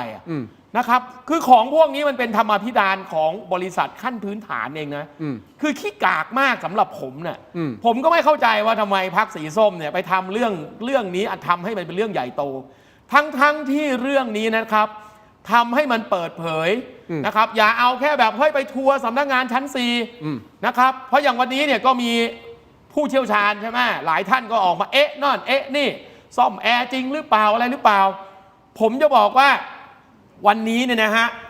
ตอบข้อสงสัยเนี่ยก็เอากิจกรรมมาเลยใช่ไหมครับว่าทำอะไรยังไงบ้างรายละเอียดต่างๆ1เนี่ยนะครับ2เนี่ยนะครับผู้ถือหุ้นสเปกเตอร์ซีเนี่ยมีใครบ้างแล้วเกี่ยวข้องยังไงกับพรรคคุณตอบกันตรงๆเพราะอะไรครับเพราะว่าจริงๆแล้วเนี่ยถ้ากรณีนี้มันจะลากไปถึงยุบพรรคนะเนี่ยอันนี้ประเด็นต่อเลย2ประเด็นนะครับอันนี้ผมพูดเลยนะพูดเลยเดี๋ยวผมจะได้ถามก็คือว่านะครับสิ่งที่พรรคการเมืองนั้นทำเนี่ยนะครับกรรมการบริหารพรรคเขารู้เห็นหรือไม่คือผมพูดอย่างนี้ได้เพราะอะไรเพราะผมเนี่ยเคยถูกตัดสิทธิ์ทางการเมืองมาแล้วด้วยเหตุที่สมัยก่อนนะครับมีผู้สมัครพรรคมัชฌิมาธิปไตยนะครับไปโดนใบแดงในการเลือกตั้งศาลรัฐธรรมนูญท่านก็เลยบอกว่าอ้าวก็ในเมื่อกรรมการบริหารพรรคเลือกผู้สมัครคนนี้สมัครในนามพรรค เป็นหน้าที่กรรมการบริหารพรรคต้องกำชับว่าอย่าทำผิดกฎหมาย เพราะนั้นในเมื่อผู้สมัครคนนี้ไปทำก็แปลว่าผมขาดตกบกพร่องนะฮะก็ตัดสิทธิ์ผม ครับ ข้อกฎหมายตรงนี้นะครับพรรคก็ต้องตอบให้ขาดว่าเอาและมีผู้ถือหุ้นคนนี้จะรู้จักใครเป็นด้อมเป็นเดิมอะไรก็ท่านก็ว่าไปเถอะและความสัมพันธ์ของไอ้ด้อมคนนี้มันมีสถานภาพในพรรคไหมเช่นเขาเป็นกรรมการบริหารไหมอะไรไหมหรือ2นะครับผู้ถือหุ้นบริษัทนี้เนี่ยมีคนเป็นกรรมการบริหารพรรคไหมนะครับพูดตรงๆนะยกตัวอย่างนี่มีชื่อคุณเท้งไปถือหุ้นไหมมีชื่อคุณสรายุทธไปถือหุ้นไหม มีชื่อใครต่อใคร ไปถือหุ้นไหมก็จับหลักแค่นี้มันก็จบแล้วไม่ใช่เป็นเรื่องที่อธิบายได้ยากผมบอกว่าเรื่องเนี้ยผมบอกว่าพรรคสีส้มเนี่ยทำเรื่องง่ายให้เป็นเรื่องยากเรื่องนี้ไม่มีอะไรมากไปกว่าว่าเอาข้อมูลมาเปิดโอเคอย่างนี้นะครับคุณผู้ชมครับเดี๋ยวก่อนที่ผมจะกลับไปที่คุณกังฟูนะฮะคุณมลิกามองว่ากรณีบริษัทสเปกเตอร์ซีที่ตั้งอยู่ในพรรคตึกส้มนี้นะครับอาจจะนำไปสู่การร้องเรียนเรื่องของพรรคทำธุรกิจสื่อหรือครอบงำกิจการจนอาจจะถึงขั้นยุบพรรคได้นะฮะซึ่งอาจารย์เจต โทนวนิกนะฮะให้สัมภาษณ์กับสื่อเช่นเดียวกันและมองว่ากรณีสเปกเตอร์ซีหากมีการเชื่อมโยงได้ว่าพรรคการเมืองเข้าไปเกี่ยวข้องกับบริษัทเอกชนในลักษณะที่ผิดกฎหมายอาจนำไปสู่การยุบพรรคได้ตามมาตรา 20 ของพรบพรรคการเมืองนะครับคือพระราชบัญญัติประกอบรัฐธรรมนูญโดยระบุว่าพรรคการเมืองต้องไม่ดำเนินกิจการอันมีลักษณะเป็นการแสวงหากำไรมาแบ่งปันกันซึ่งมีโทษถึงขั้นยุบพรรคตามมาตรา 92 ได้นะครับและวันนี้เองคุณผู้ชมครับคุณศรีสุวรรณจันยาเดินทางไปยื่นคำร้องต่อกกต.เพื่อขอให้พิจารณายุบพรรคประชาชนเอาภาพขึ้นมาเลยนะฮะโดยงานนี้มีมูลเหตุมาจากประเด็นร้อนที่สสแก้วตาที่เคยมานั่งรายการนี้นะครับวันศุกร์ที่ผ่านมาออกมาเปิดเผยผ่านรายการถกไม่เถียงนี่นะครับเรื่องของการทำ I.O. ภายในพรรคประชาชนครับโดยคุณศรีสุวรรณตั้งข้อสังเกตว่าสมาชิกและผู้บริหารพรรคอาจจะนะมีความเชื่อมโยงกับบริษัทสื่อก็คือ Spectre C นั่นแหละแห่งหนึ่งที่ก็คือนี่แหละที่ตั้งที่เดียวกันกับที่ทำการพักนะครับซึ่งบริษัทนี้ถูกสงสัยว่ารับงานปั่นกระแสโหวตในสื่อต่างๆจนคะแนนท่วมท้นผิดปกติหรือไม่พร้อมยังอ้างถึงบทบัญญัติรัฐธรรมนูญที่ห้ามผู้สมัครหรือผู้ดำรงตำแหน่งนะทางการเมืองนี่นะฮะใช่ไหมครับที่เข้ามาถือหุ้นสื่อนี่แหละครับคุณผู้ชมในกิจการสื่อซึ่งอาจจะนำไปสู่การใช้มาตรา 92 ยุบพรรคได้ก็เป็นไปตามที่ผมอธิบายนะครับก็ไม่เห็นจะมีอะไรยากนี่ครับแล้วยังมีตั้งคำถามด้วยนะคุณศรีสุวรรณตั้งคำถามว่าคุณช่อพนิกาที่ออกมาชี้แจงแทนพรรคว่าบริษัทดังกล่าวแยกส่วนการทำงานชัดเจนนะครับทางผู้ร้องเขาสงสัยครับว่าคุณช่อออกมาในสถานะอะไรเพราะเลือกตั้งกระจบไปแล้วจะมาอ้างว่าเป็นผู้ช่วยหาเสียงก็ไม่ได้นั่นหมายความว่าคุณศรีสุวรรณไปร้องปุ๊บกกต.เกิดกกต.รับลูกปุ๊บมาพิจารณาแล้วเฮ้ยสงสัยว่ายื่นให้ศาลรัฐธรรมนูญใช่ไหมคือผมเคยพูดเรื่องนี้มาหลายครั้งนะผมเนี่ยด้วยความปรารถนาดีต่อพรรคส้มเพราะว่าผมน่าชื่นชมแล้วก็ผมก็ชื่นชมสสพรรคนี้ผู้บริหารพรรคนี้หลายคนก็มาชื่นชมในรายการนี้ก็หลายครั้งผมเคยพูดแล้วบอกว่าเส้นแบ่งระหว่างคณะโปลิตบูโรนะครับกับตำแหน่งที่มันเป็นทางการเนี่ยนะครับระวังให้ดีนะครับคือผมเรียนตรงๆนะครับว่าประเด็นที่ถูกท้วงติงเรื่องกรณีที่บุคคลซึ่งไม่ได้มีสารภาพในพรรคนะครับโดยเฉพาะไม่ได้เป็นกรรมการบริหารนะครับหรือมีตำแหน่งอะไรที่มีสิทธิ์ที่จะมาตอบในงานกิจการพรรคเนี่ยมันเป็นเรื่องที่ไม่ควรมาตอบเอาผมพูดตรงๆนะคือความสัมพันธ์ส่วนตัวคุณจะเป็นยังไงในอีกเรื่องหนึ่งแต่เรื่องนี้นะครับพรรคในฐานะองค์กรเนี่ยกำลังถูกตั้งคำถามว่ามีพฤติกรรมทำ I.O. หรือมีอะไรครอบงำสื่อเสออะไรที่จริงหรือเปล่าเพราะฉะนั้นแล้วเนี่ยนะครับใครที่เป็นกรรมการบริหารพรรคผมนึกบอกว่าทำเรื่องง่ายให้เป็นเรื่องยากคุณก็มาตั้งโต๊ะแถลงคุณเท้งก็มาแถลงจะเป็นไรไปโอเคนะครับชัดเจนงี้ผมตัดภาพมาเนื่องจากว่าคุณกังฟูก็เป็นพรรคการเมืองเหมือนกันเพราะฉะนั้นจะไม่เหมาะสมที่จะมานั่งวิเคราะห์เรื่องของซีหรืออะไรต่างๆเราไม่แตะนะเราไม่แตะแต่จะถามหลักใหญ่ใจความเรื่องของการทำ I.O. ผมก็สงสัยเหมือนกันว่าพรรคการเมืองต่างๆมันมีการทำ I.O. หรือว่าโดน I.O. อะไรบ้างมาคุณพอจะแบ่งปันประสบการณ์หรืออะไรบ้างไหมครับสำหรับผมนะครับผมมองว่าเรื่อง I.O. นะครับที่เห็นอยู่ก็ให้พี่น้องที่เขาใช้สื่อออนไลน์ลองคิดเอาเองว่ามันมีหรือไม่นะครับซึ่งส่วนตัวผมเนี่ยผมแค่คิดก็ทำไม่ได้แล้วครับเพราะว่าเราก็เป็นพรรคเล็กๆเราก็เงินพรบพรรคการเมืองของเราเนี่ยต่อปีได้แค่800,000 กว่าบาทคือเราเป็นพรรค ที่ไม่ได้ใหญ่มาก ครับ พรบพรรคการเมืองที่เป็นเงินอุดหนุนที่ทางอาจารย์จ๊ะพูดก่อนหน้านี้ครับแบ่งมาจากไหนครับแบ่งมาจากสมาชิกพรรคการเมือง ถ้าคุณมีสมาชิกพรรคการเมืองเยอะคุณจะได้เงินอุดหนุนจากทางกกตเนี่ยเยอะ แต่ว่าทางนั้นทางนี้มันเป็นเหมือนบริษัทเลยครับพี่ทินต้องมีรายรับรายจ่ายรายอะไรใช้ให้ถูกวัตถุประสงค์ด้วย อย่างของผมเองใช้ไปกับการประชุมวิสามัญแล้วก็ประชุมสามัญประจำปี 4 ภาค คือเอาเงินกกตมาใช้เขาก็จะบอกว่าอันนี้ใช้ได้อันนี้ใช้ไม่ได้ครับแค่ตอบกับสังคมได้ว่าคุณใช้ตามนั้นนะครับแล้วก็ไม่ได้ไปมีการยุ่งเกี่ยวกับสื่อตามกฎหมาย ผมว่าก็ตอบกับสังคมได้นะครับ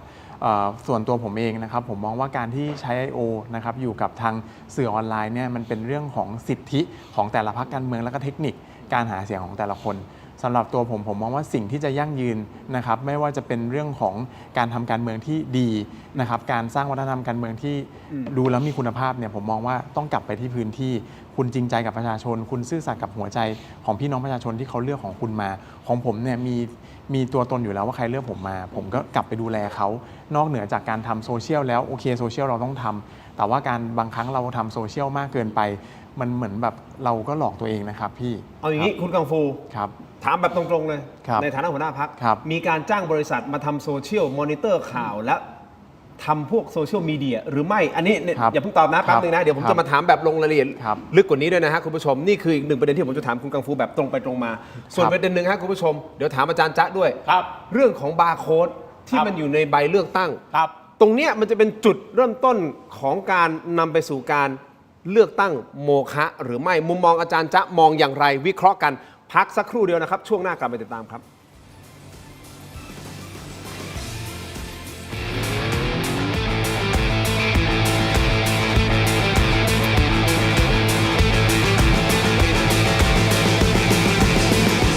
เฮ้ยรถเป็นไร ยังมีอีกจ้า ฟิน โดนัทเค้กอบใหม่ หอมอร่อย เนื้อนุ่มช็อกข้ามจากหวานใหม่ฟาร์มเฮาส์ช็อกโกพิงค์โดนัทเค้ก ฝันดีเป็นกระต่ายน้อยที่รักการร้องเพลงเป็นชีวิตจิตใจ น้องฝันดี ซ้อมร้องซ้อมเต้นทุกวันอย่างไม่เคยเหน็ดเหนื่อย แต่แล้วเรื่องไม่คาดฝันก็เกิดขึ้นก่อนวันแข่งเพียงวันเดียวยามีในขณะที่ความหวังกำลังจะหมดไป น้องฝันดีก็มองเห็นบางสิ่ง พี่คิดดี เราร้องเพลงไม่ได้ แต่เรายังเต้นได้นี่นา และลำดับต่อไป ขอเชิญพบกับน้องฝันดีครับ น้องฝันดีจะทำอะไรน่ะ เธอไม่ได้มาร้องเพลงหรอกหรอ ว้าว ถึงจะร้องเพลงไม่ได้ แต่น้องฝันดีก็เปลี่ยนวิกฤตให้เป็นการแสดงที่ยอดเยี่ยม พร้อมกับเพื่อนๆของเธอ ด้วยความคิดสร้างสรรค์อันน่าทึ่งทำให้น้องฝันดีได้รับรางวัลไปครอง และที่สำคัญที่สุด เธอยังได้เรียนรู้บทเรียนอันมีค่าอีกด้วย เมื่อแผนหนึ่งไม่สำเร็จ เราก็สร้างแผนใหม่ได้เสมอค่ะ อย่ายอมแพ้นะครับ จำไว้นะคะเด็กๆ ทุกปัญหามีทางออกเสมอ ขอแค่เราไม่ยอมแพ้ ดูนิทานย้อนหลังอ่านอีบุ๊กสนุกๆทำตารางเรียนออนไลน์ฟรีค้นพบโลกแห่งจินตนาการไร้สิ้นสุดได้ที่ terodigital.com/kidsfun แล้วเจอกันนะ น้องฝัน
สนับสนุนโดย Lift Up Your Life สร้างสรรค์ความสุขให้ชีวิต Seagull Electric กลับมากันต่อนะครับคุณผู้ชมยังอยู่กับคุณกังฟูนะฮะหัวหน้าพรรคไทยรวมพลังนะฮะรวมถึงอาจารย์ธนพรนะฮะถามกันต่อแบบผมตรงไปตรงมานะ ทางพรรคเองมีการจ้างบริษัทภายนอก หรือว่าเอาท์ซอร์สพวกที่มาดูแลโซเชียลมีเดียหรือมอนิเตอร์ข่าวหรือเปล่าแล้วมันเป็นเรื่องปกติหรือเปล่าที่พรรคการเมืองเขาทำกันอ่ะแล้ว I.O. อะไรพวกนี้หรือว่าลักษณะของการแบบมอนิเตอร์ข่าวต่างๆในโลกออนไลน์ครับสำหรับพรรคไทยรวมพลังก่อนนะครับเบื้องต้นพรรคไทยรวมพลังเนี่ยไม่ได้วางงบประมาณไว้ตรงนั้นผมก็จะใช้สรรพกำลังแล้วก็การลงพื้นที่จริงนะครับที่เราทำไมว่าเราไม่ได้อยู่ในหน้าสื่อโพลเราก็แต่ละสำนักก็ไม่มีเลยเพราะว่าถ้าเป็นสื่อกระแสหลักที่เป็นระดับประเทศเนี่ยมันจะไม่มีเลยนะครับแต่ว่าอย่างอาจารย์จัดไม่มีเลยครับผมใช้เวลาส่วนใหญ่ 90% ลงพื้นที่อยู่ในหน้างานจริงถ้าถามว่าให้ผมเลือกพี่ถ้าไม่ได้มีการเลือกตั้งแล้วยังสถานการณ์คุกกุ่นอยู่ผมเลือกในอยู่ในพื้นที่มากกว่าที่จะมาสื่อด้วยซ้ำเพราะว่าเรามองว่าหน้างานจริงเขายังขาดการสะท้อนการดูแลส่วนเรื่องของสำหรับพรรคการเมืองอื่นผมอาจจะไม่ก้าวล่วงนะครับแต่ว่าถามว่าผมโดนไหมผมก็โดนครับโดนอะไรครับก็โดนมาคอมเมนต์ที่ไม่มีตัวตนอะไรเงี้ยครับว่าแบบว่าแบบมีเหมือนกันครับคอมเมนต์ที่ไม่มีตัวตนแสดงว่าพอโดนคอมเมนต์ปุ๊บคุณไปดูด้วยเหรอว่าผมดูสุดท้ายผมก็ไม่ได้คิดอะไรครับผมมองว่าโอเคแหละเขาเป็นหน้าที่เขาเป็นสิ่งที่เขาเป็นงานเขาต้องทำเป็นงานเขาใช่ครับผมก็เลยก็ปล่อยไปเพราะสุดท้ายแล้วไม่ใช่คนในพื้นที่เราโอเคแล้วแต่ถ้าเป็นคนในพื้นที่เรามาคอมเมนต์น่ะเราต้องคิดเยอะแล้วเราต้องไปปรับปรุงอะไรหรือเปล่ามีปัญหาเรื่องถนนมีปัญหาเรื่องน้ำไม่ไหลไฟไม่สว่างแล้วมาบอกเราอย่างเงี้ยเราจะให้ความสำคัญมากแต่ว่าบางครั้งมาแล้วเป็นรูปการ์ตูนเป็นอะไรอย่างเงี้ยครับก็ผมก็จะต้องทำความยอมรับครับว่าเรามาทำตรงนี้มันก็ต้องมีฝั่งที่เขาไม่ได้เห็นด้วยกับเราเห็นต่างแสดงว่าคุณก็สงสัยในบัญชีต่างๆที่บางคอมเมนต์ที่เข้ามาแล้วบัญชีมันแปลกๆใช่ไหมฮะก็สงสัยครับแต่ว่าหลังๆไม่สงสัยแล้วครับ เพราะว่าก็รู้ว่าเป็นหน้าที่เป็นงานเขาที่เขาต้องทำเป็นงานด้วยเหรอใช่ไม่ใช่คอมเมนต์จากประชาชนทั่วไปอย่างนี้เหรอเป็นงานเหรออย่างนี้อาจารย์แป๊บนึงฮะคุณผู้ชมไปตอนออนไลน์ของเราตอนนี้เลยครับเทโรดิจิทัลใน YouTube นะฮะ Facebook ถกไม่เถียงเดี๋ยวไปพูดคุยกันต่อนะครับล่าสุดนะมีรายงานคุณกังฟูบอกผมเมื่อสักครู่นี้ตอนเบรกนะฮะบอกว่าเนิน745ความเคลื่อนไหวของฝั่งกัมพูชาเริ่มมีนะฮะเมื่อประมาณไม่ถึงชั่วโมงที่แล้วนะครับเดี๋ยวมาวิเคราะห์กันในประเด็นนี้เพิ่มเติมนะครับและแน่นอนอาจารย์จ๊ะผมยังค้างอยู่นะฮะเรื่องของบาร์โค้ดเนี่ยมันจะนำมาสู่การเลือกตั้งไม่เป็นลับหรือเปล่าไม่เป็นความลับหรือเปล่าเดี๋ยวเจอกันในออนไลน์สารทีวีนะครับขอบคุณอาจารย์ครับขอบคุณกังฟูครับเจอกันในออนไลน์ถกไม่เถียงสวัสดีครับ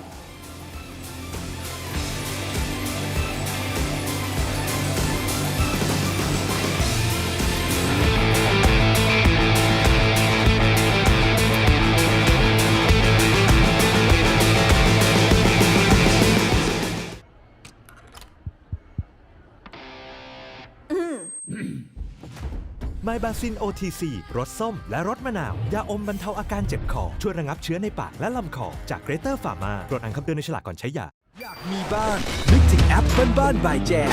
มีซับให้เลือกมากกว่า 5,000 รายการดาวน์โหลดได้แล้ววันนี้ทั้งระบบ iOS และ Android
ไลน์ถกไม่เถียงคุณผู้ชมที่ชมรายการอยู่นะครับยังอยู่กับรองศาสตราจารย์ดร.ธนพร ศรียากูลนะครับท่านผู้อำนวยการสถาบันวิเคราะห์การเมืองและนโยบายนะครับรวมถึงท่านหัวหน้าพรรคไทยรวมพลังนะครับคุณวัศวัฒน์พวงพรศรีหรือว่าคุณกังฟูนะฮะคุณผู้ชมครับที่มีทั้งหมด6ที่นั่งนะครับ6ที่นั่ง5มาจากเขตสสเขตอีก1ก็คือสสบัญชีรายชื่อคุณกังฟูนะครับคุณผู้ชมครับเราพูดคุยกันอยู่นะครับประเด็นนี้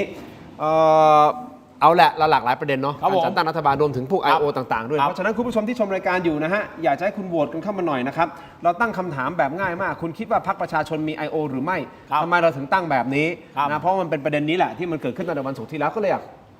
ฟังความคิดเห็นคุณผู้ชมที่ชมรายการอยู่ณตอนนี้คุณคิดว่าพรรคประชาชนมี I.O. หรือไม่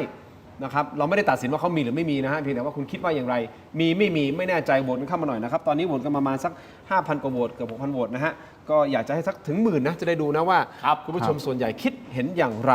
แต่ที่แน่ๆคุณผู้ชมครับถามไปว่าตกลงทางด้านของคุณกังฟูนะบอกว่าโอเคมีแหละเขาก็เคยโดนแต่ก็ไม่ได้ชี้ว่าเป็น I.O. หรือไม่ I.O. นะแต่ว่าพอเขาด่าเราก็ไปตรวจสอบaccountซึ่งเป็นaccountที่ไม่มีตัวตนใช่ครับซึ่งดูประหลาดแล้วไม่ใช่คนในพื้นที่ด้วยตอนนี้ชินแล้วก็ชินครับเราต้องทำใจครับแล้วคุณบอกว่ามันเป็นงานของเขาเป็นงานของเขาอันนี้มันก็เลยทำให้ผมฉุกคิดอีกอาจารย์คำว่าเป็นงานของเขาเนี่ยมันแปลว่าอะไรมันตีความได้หลายอย่างนะความหมายคือไอ้ที่คอมเมนต์เข้ามาด่าคุณเหมือนรับงานมาเพื่อมาด่าคุณหรือว่าเขาอยู่บ้านแล้วก็ทนไม่ไหวกับคุณกังฟูทำไมทำอย่างนี้ทำไมแล้วเขาเป็นประชาชนทั่วไปที่เข้ามาด่าคุณหรือเปล่าคุณแยกแยะให้ชัดเจนให้หน่อยได้ไหมคือใครที่ไม่ใช่คิดแบบเดียวกันกับเขาอย่างเงี้ยเขาก็จะเห็นต่างเลยเขาก็จะถล่มเราเลยอย่างเงี้ยครับมันก็เป็นเรื่องปกติที่จะบอกว่ารับงานไหมหรือว่ามันเป็นผมมองว่า1มันเป็นหน้าที่ที่เขารับ job description มามันก็ต้องทำเนาะรับ job ถึงขนาดรับ job description อาจารย์จ้างนั่นหมายความว่าแสดงว่าเป็น I.O. เหรอหรือจ้างมาถล่มตัวคุณถ้าสมมติว่าไม่ได้เปิดเผยตัวตนเราไม่ได้เปิดหน้าอย่างเงี้ยครับส่วนใหญ่ก็รู้อยู่แล้วว่ามาแล้วมันจะเป็นเนกาทีฟอยู่แล้วคงจะไม่มาชมผมหรอกเนาะนะครับส่วนใหญ่ก็จะต้องมาด่าครับอย่าว่าแต่ใครเลยครับเอาเฉพาะในพื้นที่ที่เป็นพรรคการเมืองที่เป็นคนแข่งด้วยกันเนี่ยผมก็เชื่อว่าเขาก็ไม่ได้เปิดเผยตัวตนแล้วก็มาคอมเมนต์ในสิ่งที่ไม่ได้เป็นเรื่องจริงอย่างเงี้ยครับถ้าเป็นคนในพื้นที่เขาจะรู้อยู่แล้ว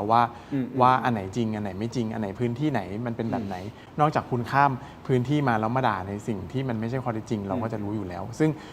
การที่จะมี I.O. แต่ละพรรคการเมืองผมอาจจะไม่ได้ไป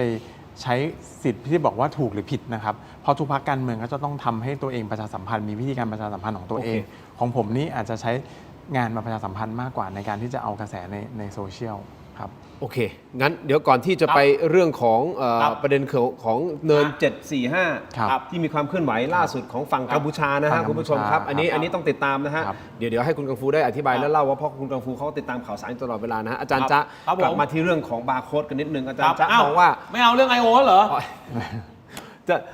เดี๋ยวหาว่าเราเป็นหมกมุ่นอยู่กับ I.O. ไม่ผมแค่ยืนยันไม่ฮะไม่เสริมละอันนี้เรื่องยืนยันผมยืนยันว่านะครับทุก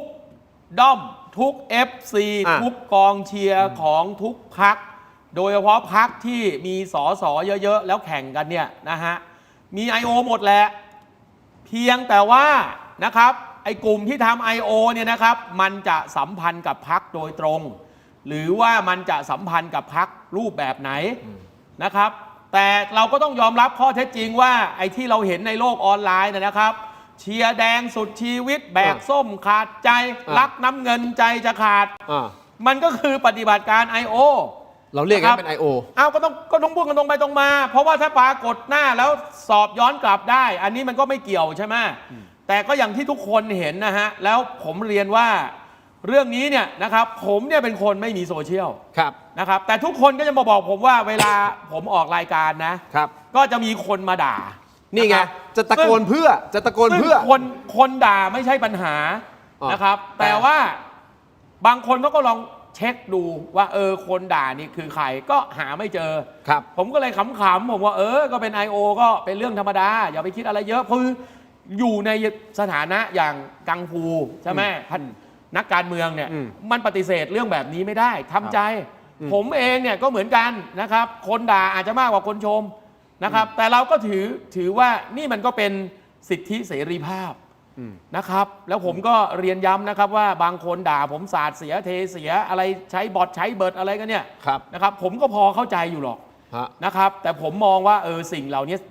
อันนี้ส่วนตัวผมนะผมมองว่ามันก็เป็นความรู้ใหม่สำหรับเราเว้ยคือผมไม่ได้มองว่าเรื่องนี้มันเป็นเรื่องขอโทษนะเรื่องยิ่งใหญ่ในชีวิตผมแต่สำหรับพรรคการเมืองโดยเฉพาะพรรคสีส้มเนี่ยนะครับถามว่าทำไมต้องทำเรื่องนี้เรื่องมันเล็กนิดเดียวนะครับชี้แจงให้เป็นอะไรให้เป็นวันเดียวมันก็จบแล้วอาจารย์จ๊ะมองว่าถ้าชี้แจงชัดเจนมันก็ไม่ต้องมานั่งแบบว่าพูดเลย3 วันตั้งข้อสงสัยผมพูดตรงๆนะที่ผมพูด3 วันไม่ใช่นะอาจารย์เพราะมันมีพัฒนาการของข่าวแล้วมันมีคนไปร้องมันมีหลายอย่างเรื่องนี้นะผมเป็นหัวหน้าพรรคส้มนะผมออกมานั่งแถลงเลย15 นาทีจบผมไม่เห็นจะมีอะไรที่จะตอบไม่ได้แล้วทำไมเขาไม่ทำอย่างนั้นที่อาจารย์พูดนะก็ผมถึงไม่เข้าใจว่าทำไมเรื่องเล็กนิดเดียวทำไมต้องทำเป็นเรื่องใหญ่นะครับวันนี้เลยอะไรก็ไม่รู้แทนที่วันนี้พรรคส้มนะจะเอาเวลาไปไล่หวดกกต.เอาเวลาไปอะไรไปโน่นนี่นั่นเอาแค่วันนี้นะครับ9 วันแล้วเนี่ยคนไปลงคะแนนเลือกตั้งกี่คนเนี่ยกกต.ยังตอบไม่ได้เลยพรรคสีส้มควรจะเอาเวลาของประชาชนเอามาทำงานแบบนี้ไอ้นี่เนี่ยผมบอกว่าเรื่องมันเล็กนิดเดียวคุณเทงออกมาพูด5 นาทีก็จบแล้วผมก็ไม่เข้าใจไงก็ไม่แน่เขาอาจจะรอเอาข้อมูลแล้วก็แถลงทีเดียวก็ได้ว่าเอกสงฆ์ก็รีบทำฮะเอกสงฆ์เอกสารมันก็โถก็ใช้เงินกองทุนพัฒนาพรรคการเมืองไอ้ขอโทษนะไอ้ต้นฉบับตอนขอเงินมันก็อยู่ในพรรคมันจะเปิดอะไรยากวะนะครับ2เนี่ยไอ้คนไหนจะตรวจสอบใช่ไหมคุณก็ไปดูที่กกต.ก็ได้นะครับเพราะกองทุนเนี่ยผมบอกก่อนนะสตง.ตรวจนะพรรคการเมืองไหนเอาไปใช้ผิดวัตถุประสงค์เนี่ยไอ้นี่มันมีเหตุทางกฎหมายเพราะนั้นผมต้องบอกเอกสารทุกอย่างมันเปิดได้รวมถึงอะไรนะบริษัทสเปกเตอร์ซีอะไรเนี่ยผมก็ไม่เข้าใจว่าทำไมจะต้องให้ขอโทษนะนักสืบโซเชียลไปเที่ยวขุดว่าขอโทษนะใครเป็นญาติใครอะไรใครก็พูดมาตรงๆไม่เห็นจะมีอะไรเลยแล้วคุณรับงานจากพรรคสีส้มจริงไหมรับกี่งานอะไรแล้วเงินอะไรเอาเงินงบประมาณพรรคเงินกองทุนพัฒนาพรรคการเมืองคุณก็มาเปิดสิว่าถ้าจ้างคุณด้วยใช่ไหมด้วยเงินพัฒนาพรรคการเมืองโครงการอะไรแล้วเนื้องานมันคืออะไรมันใช่ไหมใช่ก็ใช่ไม่เห็นมีอะไรเลยและเขาบอกว่ารับงานจากที่อื่นด้วยก็พูดกันไปนอกด้วยก็ไม่เห็นมีปัญหานี่บริษัทก็เปิดได้นี่ครับคือบริษัทเนี่ยผมคิดว่านะเขาทำธุรกิจสุจริตอยู่แล้วมันมีเหตุอะไรจะเปิดไม่ได้ก็ปิดชื่อลูกค้าก็ได้นะครับรักษาความลับลูกค้าเข้าใจแต่มันบอกได้นี่ครับว่ารับงานอะไรยังไงผมไม่เห็นจะมีปัญหาเลย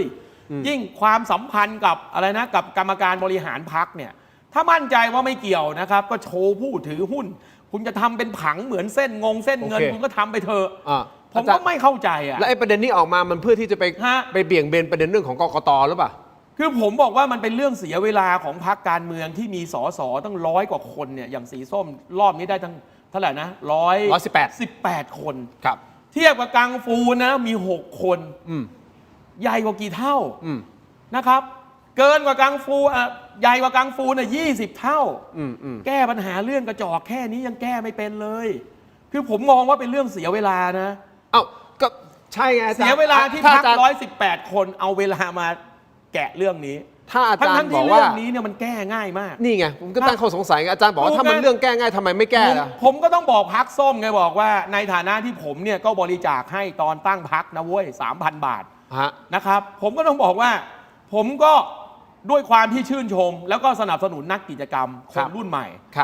ก็แค่บอกว่าเฮ้ยเรื่องนี้มันเรื่องไม่อยากพูดแบบโอเคเอาเป็นเรื่องขี้หมาเรื่องเล็กทำไมเป็นเรื่องใหญ่ก็ออกมาพูด5 นาทีก็จบแต่ผมเน้นย้ำนะครับว่า15 นาทีเป็น5 นาทีแล้วผมเน้นย้ำนะคนไหนที่ไม่มีตำแหน่งในพรรคนะครับขอความกรุณาอย่าพูดเพราะมันจะยิ่งทำให้เรื่องนี้นะครับมันกลายเป็นว่าแล้วคุณขอโทษนะคุณมีตำแหน่งแห่งที่อะไรในนั้นนะครับเพราะนั้นเอาคนที่รับผิดชอบจริงๆใครฮะก็หัวหน้าเลขาเขามีกรรมการบริหารพรรคหมายถึงใครที่ไม่ได้เกี่ยวข้องก็ใครก็ได้ทั้งนั้นแหละนะครับคือใครที่ไม่เกี่ยวข้องผมก็ต้องเคลมก่อนนะว่าคุณไม่ได้มีสารภาพในนั้นแล้วคุณจะไปตอบข้อสงสัยได้หมดได้ยังไงอันนี้ผมแฟร์นะคือผมเนี่ยผ่านการเป็นจดทะเบียนพรรคการเมืองมาก่อนทำไมไอ้พรบพรรคการเมืองผมจะไม่เข้าใจ ผมรู้ความเป็นจริงทางการเมืองใครเป็นโปลิตบูโรใครอะไร โอ ใคร เค ไม่งั้น อย่า ผ ง ม นี้ จะไปพูดเรื่องนายใหญ่ได้ยังไง ฮะ แต่นี่ผมก็กำลังจะบอกว่าพรรคสีส้มตั้งสติให้ดี แล้วก็เอาผู้บริหารพรรคมานั่งแถลง 10 นาทีตอบคำถามให้เคลียร์ก็จบแล้ว อาจารย์จ๊ะด้วยความ ฮะ ด้วยความเป็นธรรมนะ ฮะ ไม่ได้เข้าข้างอะไรกันนะแต่ ครับ อาจจะเป็นไปได้ว่าสื่อไป ครับ เชิญคนที่อาจจะไม่ได้เป็น ฮะ เกี่ยวข้องกับพรรค ก็ถูกนะฮะ มาตอบแทน ถูกเพราะนั้นสื่อ มันอยู่ เอ ที่ ง สื่อ เนี่ย อ่ะ ก็ไปถามคนที่เขามีหน้าที่เกี่ยวข้อง ซึ่งผม โอเค ก็โอเคนะ เอาอย่างนี้ ผมไม่ได้ว่าใครเป็นรายบุคคล ผมแค่บอกว่าเฮ้ยเราจะหาครับพักเนี่ยนะครับก็รู้ โอ ดี เค อยู่แล้ว เอาเป็นว่าเรื่องนี้เนี่ย ก็แถลงเป็นทางการซะก็จบ เรื่องนี้คุณศรีสุวรรณจันยา ฮะ ก็ไปร้องกับกกตแล้ว ค นะ รับ เดี๋ยวก็ต้องรอติดตามกันต่อไปว่ายังไง ครับ นะครับ คราวนี้มาพูดถึงกกตนิดนึงนะฮะ ครับ คุณผู้ชมไปดูนิดนึงนะฮะการเลือกตั้งใหม่ที่มีการประกาศออกมาใช่ไหมครับคุณโบฮะการเลือกตั้งใหม่เมื่อวันพฤหัสบดีที่ 12 กุมภาพันธ์นะสัปดาห์ที่แล้วใช่ไหมฮะท่านทางด้านติดขออภัย ฮะ รองเลขาธิการคณะกรรมการการเลือกตั้งนะบอกว่ากกตจะมีการจัดให้มีการเลือกตั้งใหม่ใน 3 พื้นที่ในวันที่ 22 กุมภาพันธ์ที่จะถึงนี้นะครับ 3 พื้นที่มีที่ไหนบ้างครับ กรุงเทพมหานครครับหน่วยเลือกตั้งที่ 9 เขตเลือกตั้งที่ 15 ก็คือเขตคณะยาว เนื่องจากคืนนั้นนะครับมีเหตุฝนตกและพายุทำให้บัตรเลือกตั้งและแบบขีดคะแนนเนี่ยเกิดความชำรุดเสียหายทำให้การนับคะแนนเนี่ยนับไม่ได้ 1 หน่วย นี่คือ 1 หน่วย หน่วยที่ 2 ครับ ไม่ใช่ทั้งเขต จังหวัดน่านครับหน่วยเลือกตั้งที่ 3 เขตเลือกตั้งที่ 1อำเภอเมืองน่าน ครับ บริเวณตำบลชัยสถาน ครับ สืบเนื่องจากกปนมีการฉีกบัตรเลือกตั้งคร่อมกับหมายเลขผู้สมัคร ครับ ทำให้ไม่สามารถวินิจฉัยได้ว่า บัตรเลือกตั้งเป็นบัตรดีหรือบัตรเสียอย่างไร ครับ ทำให้กระบวนการนับคะแนนไม่สามารถดำเนินการได้ จึงได้ประกาศงดการนับคะแนนในวันนั้น ครับ แล้วจะมีการเลือกตั้งใหม่นะครับในวันที่ 22 กุมภาพันธ์ในจังหวัดน่าน ส่วนอีกจังหวัดหนึ่งก็คือจังหวัดอุดรธานีคุณผู้ชมครับ หน่วยเลือกตั้งที่ 4 ครับ เขตเลือกตั้งที่ 6 อำเภอชัยวาน เนื่องจากกปนมีการฉีกบัตรคร่อม ครับ หมายเลขพรรคการเมืองเช่นเดียวกันในบัตรเลือกตั้งนะครับแบบสสบัญชีรายชื่อบัตรสีชมพู ครับ และกปนไปตรวจพบในขั้นตอนการนับคะแนน จึงประกาศงดการนับคะแนน ครับ ก็เลยมีการจัดให้มีการเลือกตั้งใหม่ คราวนี้เกิดคำถามครับ การเลือกตั้งใหม่ เพราะความผิดพลาดของเจ้าหน้าที่หรือเปล่า น่าจะใช่เพราะว่าฉีกบัตรเนี่ยมันไปฉีกอย่างนั้นทำไมเราก็ไม่เข้าใจ ครับ มันมีรอยประของมันก็น่า ครั จะ บผม ฉีดออกมา ครับ อย่างเงี้ยอันนี้มันสะท้อนถึงปัญหาเฉพาะเจาะจงบุคคล หรือว่าระบบจัดการเลือกตั้งอาจารย์จ๊ะก่อน คือ 3 หน่วยเนี้ยนะครับเป็นการนับอย่างจำกัดนะครับก็คือเฉพาะหน่วยที่เกิดเหตุจริงๆนะครับเราก็ต้องยอมรับเลยฮะว่าเจ้าหน้าที่กรรมการประจำหน่วยเนี่ยนะครับแม้ว่าจะผ่านการเทรนมาแล้วนะครับหลายๆท่านก็อาจจะยังไม่คล่องแคล่วนะครับหลายๆท่านนะครับก็อาจจะต้องเปิดคู่มือตลอดเวลานะครับรวมถึงตรงหน้างานเนี่ยก็อาจจะมีเหตุอื่นนะครับซึ่งเจ้าตัวก็อาจจะไม่คิดว่านะครับว่ามันจะเกิดขึ้น รวมถึงกรณีของเจ้าหน้าที่จงใจจะช่วยผู้หนึ่งผู้ใดนะครับที่เกิดขึ้น แต่กระบวนการที่จงใจช่วยผู้หนึ่งผู้ใดเนี่ยนะครับอันนี้กกตก็ต้องไปสอบสวนกรรมการประจำหน่วยเลือกตั้งนะครับแต่สิ่งที่เกิดขึ้นก็ต้องบอกเลยว่านะครับมันก็เป็นการบริหารจัดการเลือกตั้งที่ด้อยประสิทธิภาพนะครับคือผมไม่อยากพูดว่าไร้เพราะถ้าไร้เนี่ยมันก็จะไปด้อยค่าหน่วยอื่นเขานะครับแต่เอาว่ามันด้อยประสิทธิภาพนะครับซึ่งต้องบอกว่ามันไม่ควรจะเกิดขึ้นในยุคนี้ผมเรียนตรงๆนะเพราะว่าเรื่องลักษณะแบบนี้นะครับถ้าเราพูดถึงเมื่อสัก20 ปี 30 ปีก่อนหรือ40 ปีก่อนเนี่ยมันเป็นเรื่องที่เฮ้ยมันเคยเกิดแบบนี้มาแต่นี่มันมาถึง 2569 แล้วเนี่ยเรื่องแบบนี้มันไม่ควรเกิด โอเค นะครับเพราะนั้นผมก็คิดว่ากรรมการการเลือกตั้งเนี่ยนะฮะนอกจากจัดลงคะแนนใหม่ในหน่วยที่ท่านมีมติแล้วเนี่ยก็ต้องแถลงผลการตรวจสอบกรรมการประจำหน่วยด้วยนะครับโดยเฉพาะกรณีจังหวัดน่านเนี่ยกรณีฉีกเนี่ยนะครับคือคุณกับผมเนี่ยเราเป็นโหวตเตอร์ใช่ไหมใครเราสองคนเนี่ยฉีกบัตรเนี่ยติดคุกเลยนะนี่บัตรถูกฉีกโดยกรรมการเพราะนั้นมันก็ต้องมีผลแถลงจากกกต.สิว่าตกลงคุณไปสืบแล้วมันเป็นยังไงก็ในเมื่อตอนชาวบ้านฉีกบัตรโอ้โหทำเป็นจับมือไปแจ้งความทำจะเป็นจะตาย ซึ่งมันก็เรื่องใหญ่แต่คำถามคือเฮ้ยกรรมการประจำหน่วยพอฉีกบัตรทำไมมันเงียบจังวะ เดี๋ยวผมว่ากกต ฮะ ก็ต้องมีผลออกมาแล้วครับใน ครับ การสืบสวนสอบสวนข้อเท็จจริง ถูก เป็นยังไง ซึ่งอันนี้ต้อง การ เปิ ป ด ฏิบัติการ นะ ถูกครับ นะครับต้องเปิดครับ โอเคคุณกังฟู ครับ ในการเลือกตั้งครั้งนี้ในพื้นที่ของคุณมีปัญหาอะไรยังไงบ้าง มีประเด็นเรื่องบัตรเขย่งครับพี่ทินในเขตเลือกตั้งที่ 6 จังหวัดอุบลราชธานี ยังไง ซึ่งบัตรเลือกตั้งมันเกินกว่าผู้มาใช้สิทธิ์ คือเอาคะแนน ตั้งแต่เบอร์ 1 จนถึงเบอร์ที่เลือกตั้งทั้งหมดนะครับมารวมกันบวกกั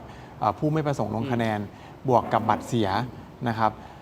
ต้องได้เท่ากับตัวเลขผู้มาใช้สิทธิ์ แต่ทีนี้มันเกินไปเกือบ 5,000 คะแนน ซึ่งทำให้เรา เกินจากตัวเลขผู้มาใช้สิทธิ์ ครับ สมมติ คือคะแนน สมมติ ครับ ผู้มาใช้สิทธิ์สมมติ ครับ 200แต่ไอ้บัตรที่นับได้เนี่ย 250 ทั้งบัตรเสียบัตรดีบัตรอะไร ใช่ครับ แล้วแต่เนี่ยมันเป็น เกิน 250 อย่างงี้ ใช่ครับ เอ้ยมันเกินมาได้ยังไงวะผู้ใช้สิทธิ์มันแค่ 200 ครับ ก็เป็นการตั้งคำถามที่ว่าเราก็ต้อ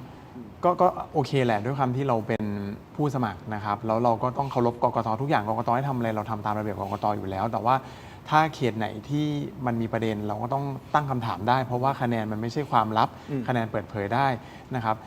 ของเขตเลือกตั้งที่ 6 ผมพูดในสัดส่วนของผมเนี่ยก็คือว่าไม่ได้ติดป้ายประกาศตั้งแต่ตอนแรกคือใช้เวลานาน แล้วพอเราไปที่กกตจังหวัดเพื่อที่จะขอให้เขาเปิดคะแนนก็ข้ามไปอีกวันหนึ่งเอาหนังสือไปยื่นก็ยังไม่มีมารออีกทีหนึ่งตอนเย็นอย่างเงี้ยครับซึ่งมันก็จะข้ามแล้วมันก็จะเกิดข้อคอรหาไม่ใช่กับเรา แต่เกิดกับโหวตเตอร์ก็คือพี่น้องประชาชนที่เขาเลือกมาว่าเอ้าทำไมไม่ติดทางที่อำเภออื่นเขตอื่นเขารายงานผลไปหมดแล้วติดบอร์ดหมดแล้วแต่ว่าทำไมยังไม่รายงานทีนี้โอเคแหละอาจจะไม่รวมคนที่มีสิทธิ์เลือกตั้งล่วงหน้า หรือนอกราชอาณาจักรแต่พอเอามารวมถึงเสร็จปุ๊บมันก็ยังเป็นข้อกังขาอยู่ว่ามันยังตัวเลขมันยังไม่สมบูรณ์ไอ้เขตเลือกตั้งนั้นนะครับเราแพ้แต่เรายอมรับนะครับเราแพ้แต่ขอแพ้แบบโปร่งใสที่ว่ามันเกิดจากอะไรแต่ถ้าเขามาชี้แจงแล้วเป็นเหตุผลที่ฟังได้อะไรเงี้ยครับเราก็จะยอมรับในผลการเลือกตั้งที่เกิดขึ้น ซึ่งก็ต้องให้กำลังใจกกตต่อไปว่าหลังจากนี้มันต้องมีระบบที่โอเคกว่านี้ มีระบบที่เราใช้เม็ดเงินงบประมาณในกกตที่จัดการเลือกตั้ง 8,000 กว่าล้านเนี่ยจะต้องทำให้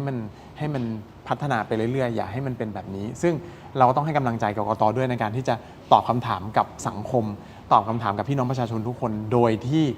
เคลียร์ไม่งั้นก็จะเป็นคำถามต่อไปในการเลือกตั้งว่าอุ้ยมันสรุปแล้วการเลือกตั้งครั้งนี้มันบริสุทธิ์ยุติธรรมหรือไม่ เพราะว่ามันจะเกิดความไม่เชื่อมั่นนี่คือเขต เขต 6 อุบลครับแล้วก็ อันนี้คือยอมรับว่าแพ้คือเราแพ้ 1,000 คะแนนเรายอมรับ แต่ว่าไอ้ก้อนคะแนนที่มันไม่ตรงเนี่ย มันคือยังส เรา งสัยอยู่ เรารอให้กกตมาชี้แจง แล้วเราจะยอมรับว่าสรุปแล้วเนี่ยมันเกิดจากอะไรที่มันเขย่งไป 5,000 กว่า แล้วเขตที่คุณชนะล่ะครับเขย่งไหม ไม่มีครับตรงหมดเลย ตรงหมดผม ไม่ใช่ รวมหมด แบบว่าพอแพ้แล้วก็ ไม่ใช่ ให้มีบัตรเขย่งแต่พอ ครับ เขตที่ตัวเองชนะมีเขย่งนะแต่เราไม่พูด ทำนิ่ง ทำนิ่ง ไม่มี เราตรงไปตรงมา คือทุกเขตเนี่ยตั้งแต่ผมลงสมัครรับการเลือกตั้งมาเนี่ยครับไม่เคยเป็นแบบนี้แต่ว่าเขตเนี้ยโอเคเดี๋ยวเราต้องให้กกตมาชี้แจงว่ามันเป็นเพราะอะไร ซึ่งเรายอมรับอยู่แล้วว่า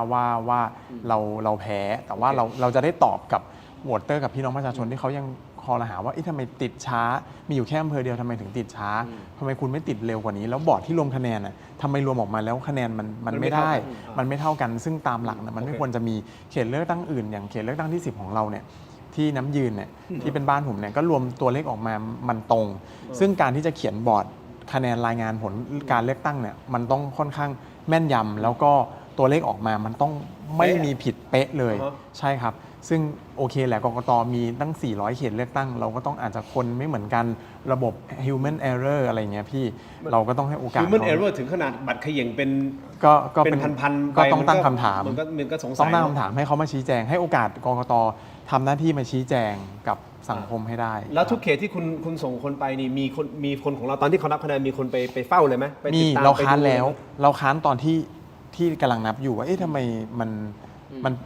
มันผิดปกติอะไรเงี้ยเรา คุณค้าน ไป ตั้งแต่ ล้ว เขานับเลยเหรอ ค้านแล้วเขาบอกว่าเดี๋ยวทำหนังสือมานะเขาบอกว่าค้านอันนี้ไม่ได้เดี๋ยวทำหนังสือมา แล้วเขาก็ให้ไปรออะไรอย่างเงี้ยครับรอแล้วเราก็ไปทำหนังสือจากจังหวัดมายื่น ปรากฏว่าพอถึงเสร็จปุ๊บเขาก็บอกว่าเดี๋ยวรอก่อน คือรอตั้งแต่เช้าเย็นจนถึงค่ำมืดอ่ะจนกระทั่งชาวบ้านที่เขารู้สึกว่าเขาเลือกมาแล้วทำไมมันคะแนนมันผิดปกติในหน่วยเลือกตั้งนั้นเขาก็เลยรวมตัวกันไปที่ว่าการอำเภอแต่ว่าผมเคารพหมดนะก็ต้องขอบคุณทางนายอำเภอขอบคุณทางผู้มีสิทธิเลือกตั้งทุกคนแล้วก็เจ้าหน้าที่กกตทุกคนที่อยู่ในหน่วยเลือกตั้งนั้นน่ะพยายามจะมาอธิบายแล้วแต่ว่าทั้งที่ผมเชื่อว่าเดี๋ยวก็ต้องให้กกตจังหวัดแล้วก็กกตใหญ่ชี้แจงในเขตเลือกตั้งที่ 6เป็นไปได้ไหมผมไม่ได้บอกว่าอยากเลือกตั้งใหม่แต่ว่าไอ้ที่มันมีปัญหาในหน่วยนั้นน่ะเลือกตั้งดูให้หน่อยว่ามันชี้แจงให้ดีกว่านี้ งั้นผมอีกนิดเดียวก่อนที่จะกลับไปที่อาจารย์จ๊ะนิดเดียวนะฮะ บาร์โค้ด ครับ มุมมองของคุณกังฟูที่มันมีบาร์โค้ดเข้ามา ครับ มัน ครับ สำหรับคุณตอนที่เพิ่งปุ๊บรู้แล้วเอ๊ะมีข้อสงสัยหรือมีในใจมีอะไรยังไงบ้างไหม ครับ คือผมเคยมีโอกาสได้คุยกับทางกกตก่อนหน้านี้ว่าการที่มีบาร์โค้ดมันเป็นการที่คิดตั้งแต่อดีตท่านเลขากกตท่านประธานกกตเมื่อสมัยสมัยนานมาแล้วนะครับในการที่จะป้องกันการทุจริตให้มันโปร่งใสให้รู้สึกว่าเรามีขั้นตอนอะไรอย่างเงี้ยครับแล้วก็เรื่องของการที่มี TOR ในการพิมพ์บัตรเลือกตั้งใช้ห้าง3ห้างก็จะเป็นห้างที่เคยทำพิมพ์พาสปอร์ตพิมพ์อะไรพวกนั้นถูกไหมครับก็เป็นห้างที่เชื่อถือได้มีแค่ไม่กี่เจ้าอันนี้เรายอมรับได้ในหลักการนี้แต่ว่าเรื่องของบาร์โค้ดเนี่ยก็ต้องให้หน้าที่ของกกตมาแถลงไขให้ชัดเจนว่ามีแล้วมีหรือไม่มีเนี่ยมันจะส่งผลกระทบต่อผลการเลือกตั้งไหมถ้าตอบได้ว่าไม่ส่งผลกระทบต่อการเลือกตั้งหรือมีคนไปร้องแล้วนะวันนี้มันมีคนไปร้องแล้วคุณต้องไปตอบว่ามันสุจริตและยุติธรรมยังไงซึ่งผมมองว่าสุดท้ายแล้วอยู่ที่ศาลรัฐธรรมนูญเป็นคนตัดสินว่าจะโมฆะหรือไม่โมฆะครับประเด็นอยู่ที่ว่ามันรับหรือไม่รับการลงคะแนนจริง ๆ ถ้าตามกฎหมายก็คือมันต้องรับต้องตรงและรับถูกต้องไหมไอ้คำว่ารับความหมายคือห้ามคนรู้เลยไม่ว่าวิธีไหนก็หรือเปล่าตีความอย่างนี้ ก็กกตเขาบอกว่าตอนคุณกาก็ไม่มีคนรู้นะครับหรือคนรู้ว่าคุณกาหรือคุณถ่ายรูปมาโชว์ว่าคุณกาเบอร์อะไรไม่ได้ทำอย่างนั้นผิดกฎหมายนะไม่ได้ถ่ายผมจะบอกว่านะครับบัตรเลือกตั้งนะครับกระทั่งพวกที่ถ่ายรูปมาเนี่ยนะครับแล้วที่ออกมาแชร์เนี่ยนะครับทำไมถึงโดนดำเนินคดี เพราะบัตรเลือกตั้งที่คุณกาในคูหาเนี่ยมันเป็นความลับครับเพราะนั้นคุณเอามาแชร์กันสุ่ม4สุ่ม5ไม่ได้อันนี้เข้าใจอันนี้เข้าใจตรงกันมันไม่ได้เพราะนั้นเนี่ยผมถึงบอกว่าเฮ้ยเพราะฉะนั้นแล้วเนี่ยวันนี้เนี่ยบัตรเลือกตั้งทุกใบนะครับที่อยู่ในหีบที่เราจะสงสัยอะไรก็แล้วแต่เนี่ยวันนี้ต้องยอมรับก่อนว่ามันเป็นความลับนะครับผมพูดตรงไปตรงมาโอเคนะครับ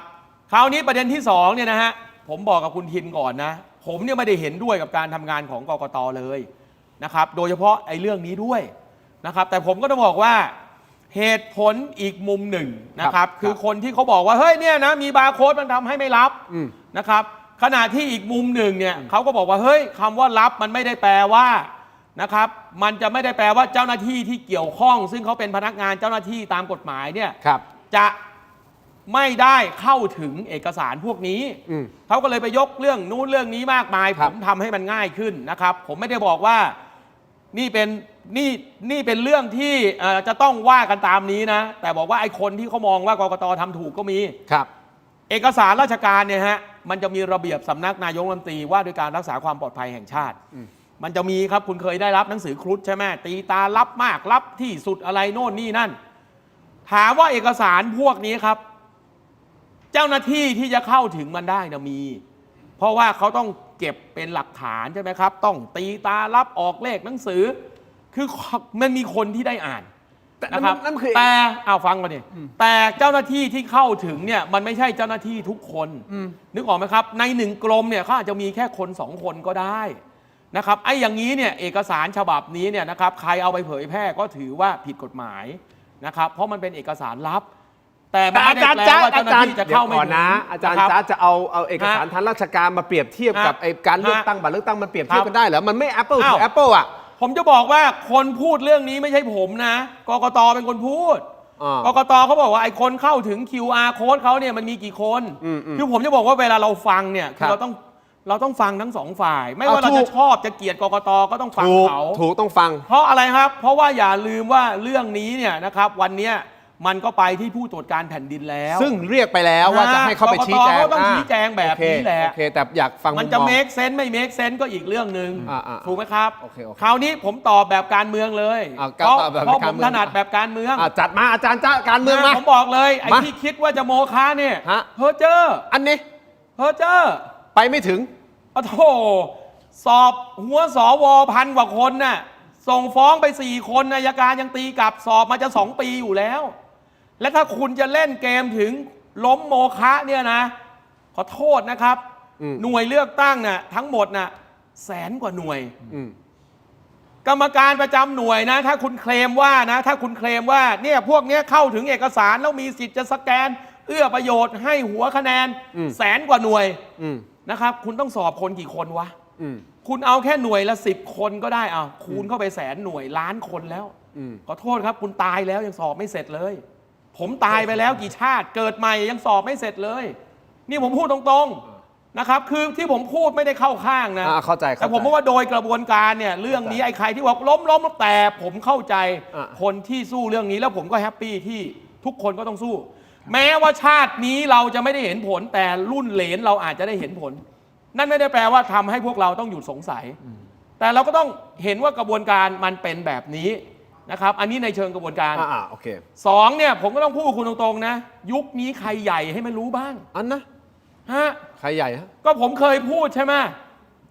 ทุกสีเนี่ยนะครับไปแพ้เกมในสว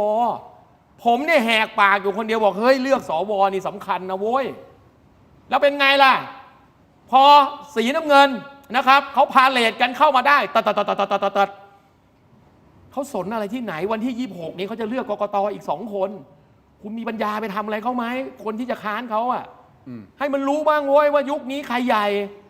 นะครับมึงไม่ใหญ่จริงก็หลบไปก่อนไอ้น้องไปเล่นที่อื่นไปทำมาหากินไปรอรับคนละครึ่งพาสเอาจบเลยผมพูดจริงๆโอเคแสดงว่ามุมมองของอาจารย์ในสรุปอย่างนี้คือว่าครับเรื่องของโมฆะนี่ห่างไกลแล้วไม่ต้องมาพูดถึงแล้วก็ตอบง่ายๆอ่ะรู้ไหมใครใหญ่โอเคฮะงั้นผมถามอีกประเด็นหนึ่งต่อเลยไหนแต่ผมบอกก่อนนะว่าที่ผมพูดแบบนี้เนี่ยผมเห็นด้วยนะครับกับการที่ภาคประชาชนต้องตื่นตัวในการตรวจสอบมันควรจะเป็นอย่างนั้นเพียงแต่พูดความจริงว่าในทางกระบวนการเนี่ยนะครับและทางสิ่งแวดล้อมเขาเรียกอีโคซิสเต็มคุณอย่าไปละเมอระบบนิเวศฮะคุณอย่าไปละเมอนะครับเอาว่านะผมตายไป10ชาติเกิดมารวยในชาติสุดท้ายชาติที่11เป็นมหาเศรษฐีง่ายกว่าทำให้การเลือกตั้งนี้เป็นโมฆะอันนี้ตัดคำนี้เคยฟังเพลงไหมตัดคำนี้ลงโซเชียลผมร้องให้ฟังว่ารู้ไหมใครใหญ่เห็นไหมใครใหญ่อาจารย์จ๊ะเอาอย่างนี้ผมไปต่อผมมาก่อนการนะผมใส่เสื้อนี้มาหลาย10ปีแล้วสีน้ำเงินนี่นะผมใส่มาหลาย10ปีอาจารย์เป็นเดอะแบกเล่นผมจะบอกว่าอันนี้ผมตอบแบบคือคนฟังเนี่ยผมยอมรับนะบางคนก็ด่าผมเช็ดเม็ดแต่ถามว่าไอ้สิ่งที่ผมพูดเนี่ยมันไม่ตรงกับความรู้สึกของคนด่าผมไหมล่ะรู้ไหมใครใหญ่มึงแน่จริงก็ไปล้มดิจะล้มยังไงครับคุณไม่มีสวเป็นพวกสักคนถามว่าวันนี้นะใครถอดถอนสวได้ใครถอดถอนกกตได้อันนี้คุณกังฟูพยักหน้าด้วยยังไม่รู้อีกด้วยความเห็นด้วยหรือไม่เห็นด้วยผมไม่รู้นะแต่เหมือนฟังแล้วคือผมบอกว่าเกมสวนะมันสำคัญเอาอย่างนี้ในเมื่อวันนี้เนี่ยนะครับสวตั้งองค์กรอิสระแล้วเงื่อนไขรัฐธรรมนูญก็บอกว่าเมื่อตั้งแล้วถอดไม่ได้คุณจะไปเพ้อเจ้ออะไรเลือกตั้งโมฆะโอเคคุณไม่เห็นเลยเนี่ยวันนี้เนี่ยเขาจัดตั้งรัฐบาลกันไปถึงไหนแล้วไอ้ข้างหนึ่งก็บอกโมฆะคนเป็นรัฐบาลบอกไม่สนอ่ะกูจะจัดตั้งมีปัญหาอะไรไหมกกตก็รับหน้าเสือไปแล้วเชื่อผมเหอะเรื่องเนี้ยนะครับคุณเคยฟังเพลงของบ๊อบดีแลนใช่ไหมอีกแล้วหลายเพลงเหลือเกินนะอาจารย์ The answer my friend is bowling in the wind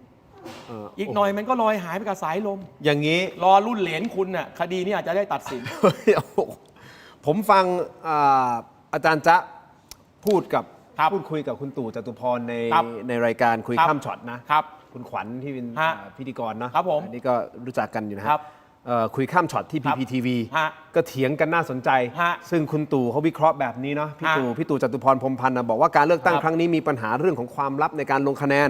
ซึ่งอาจนำไปสู่การร้องเรียนให้การเลือกตั้งเป็นโมฆะเหมือนปี 49 และปี 57 และปลายทางพี่ตู่เคยพูดในรายการเหมือนกันนะประเด็นเนี้ยปลายทางสุดท้ายเนี่ย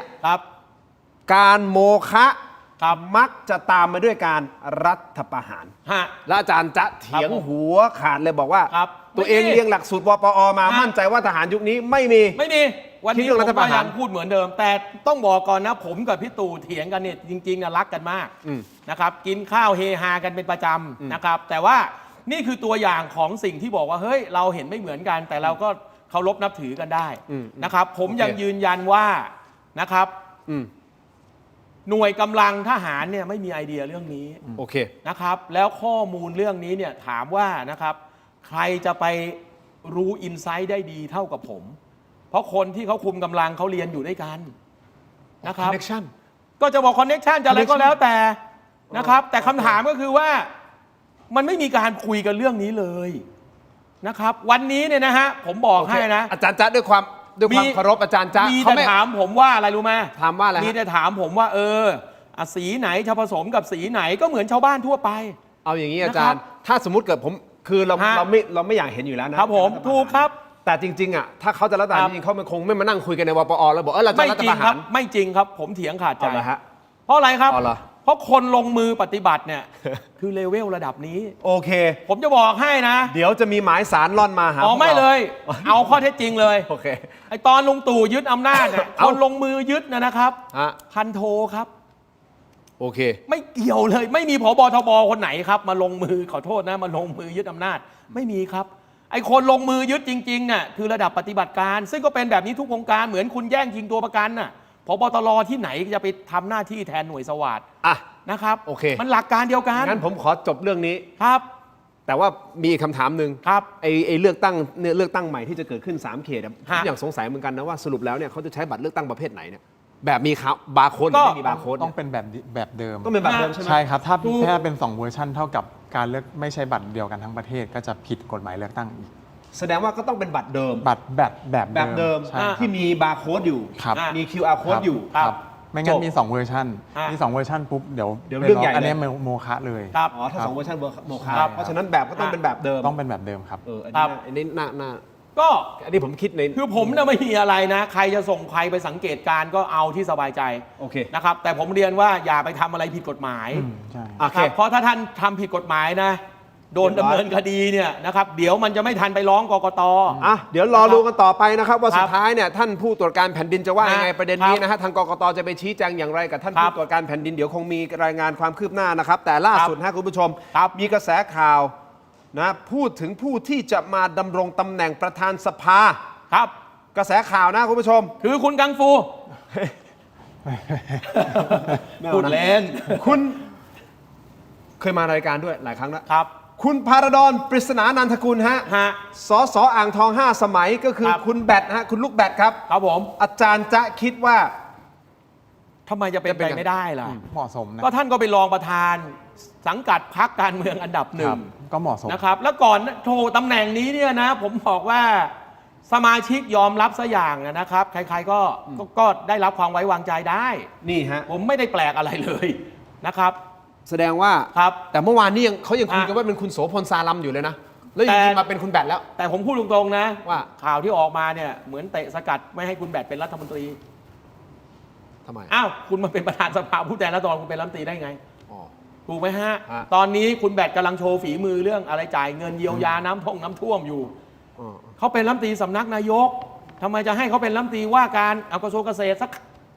2 ปีจะเป็นไรไป อ๋อ เตะสกัดกันเองก็เปล่า เอานั่นนะ นะครับ เอานั่นนะ ฮะ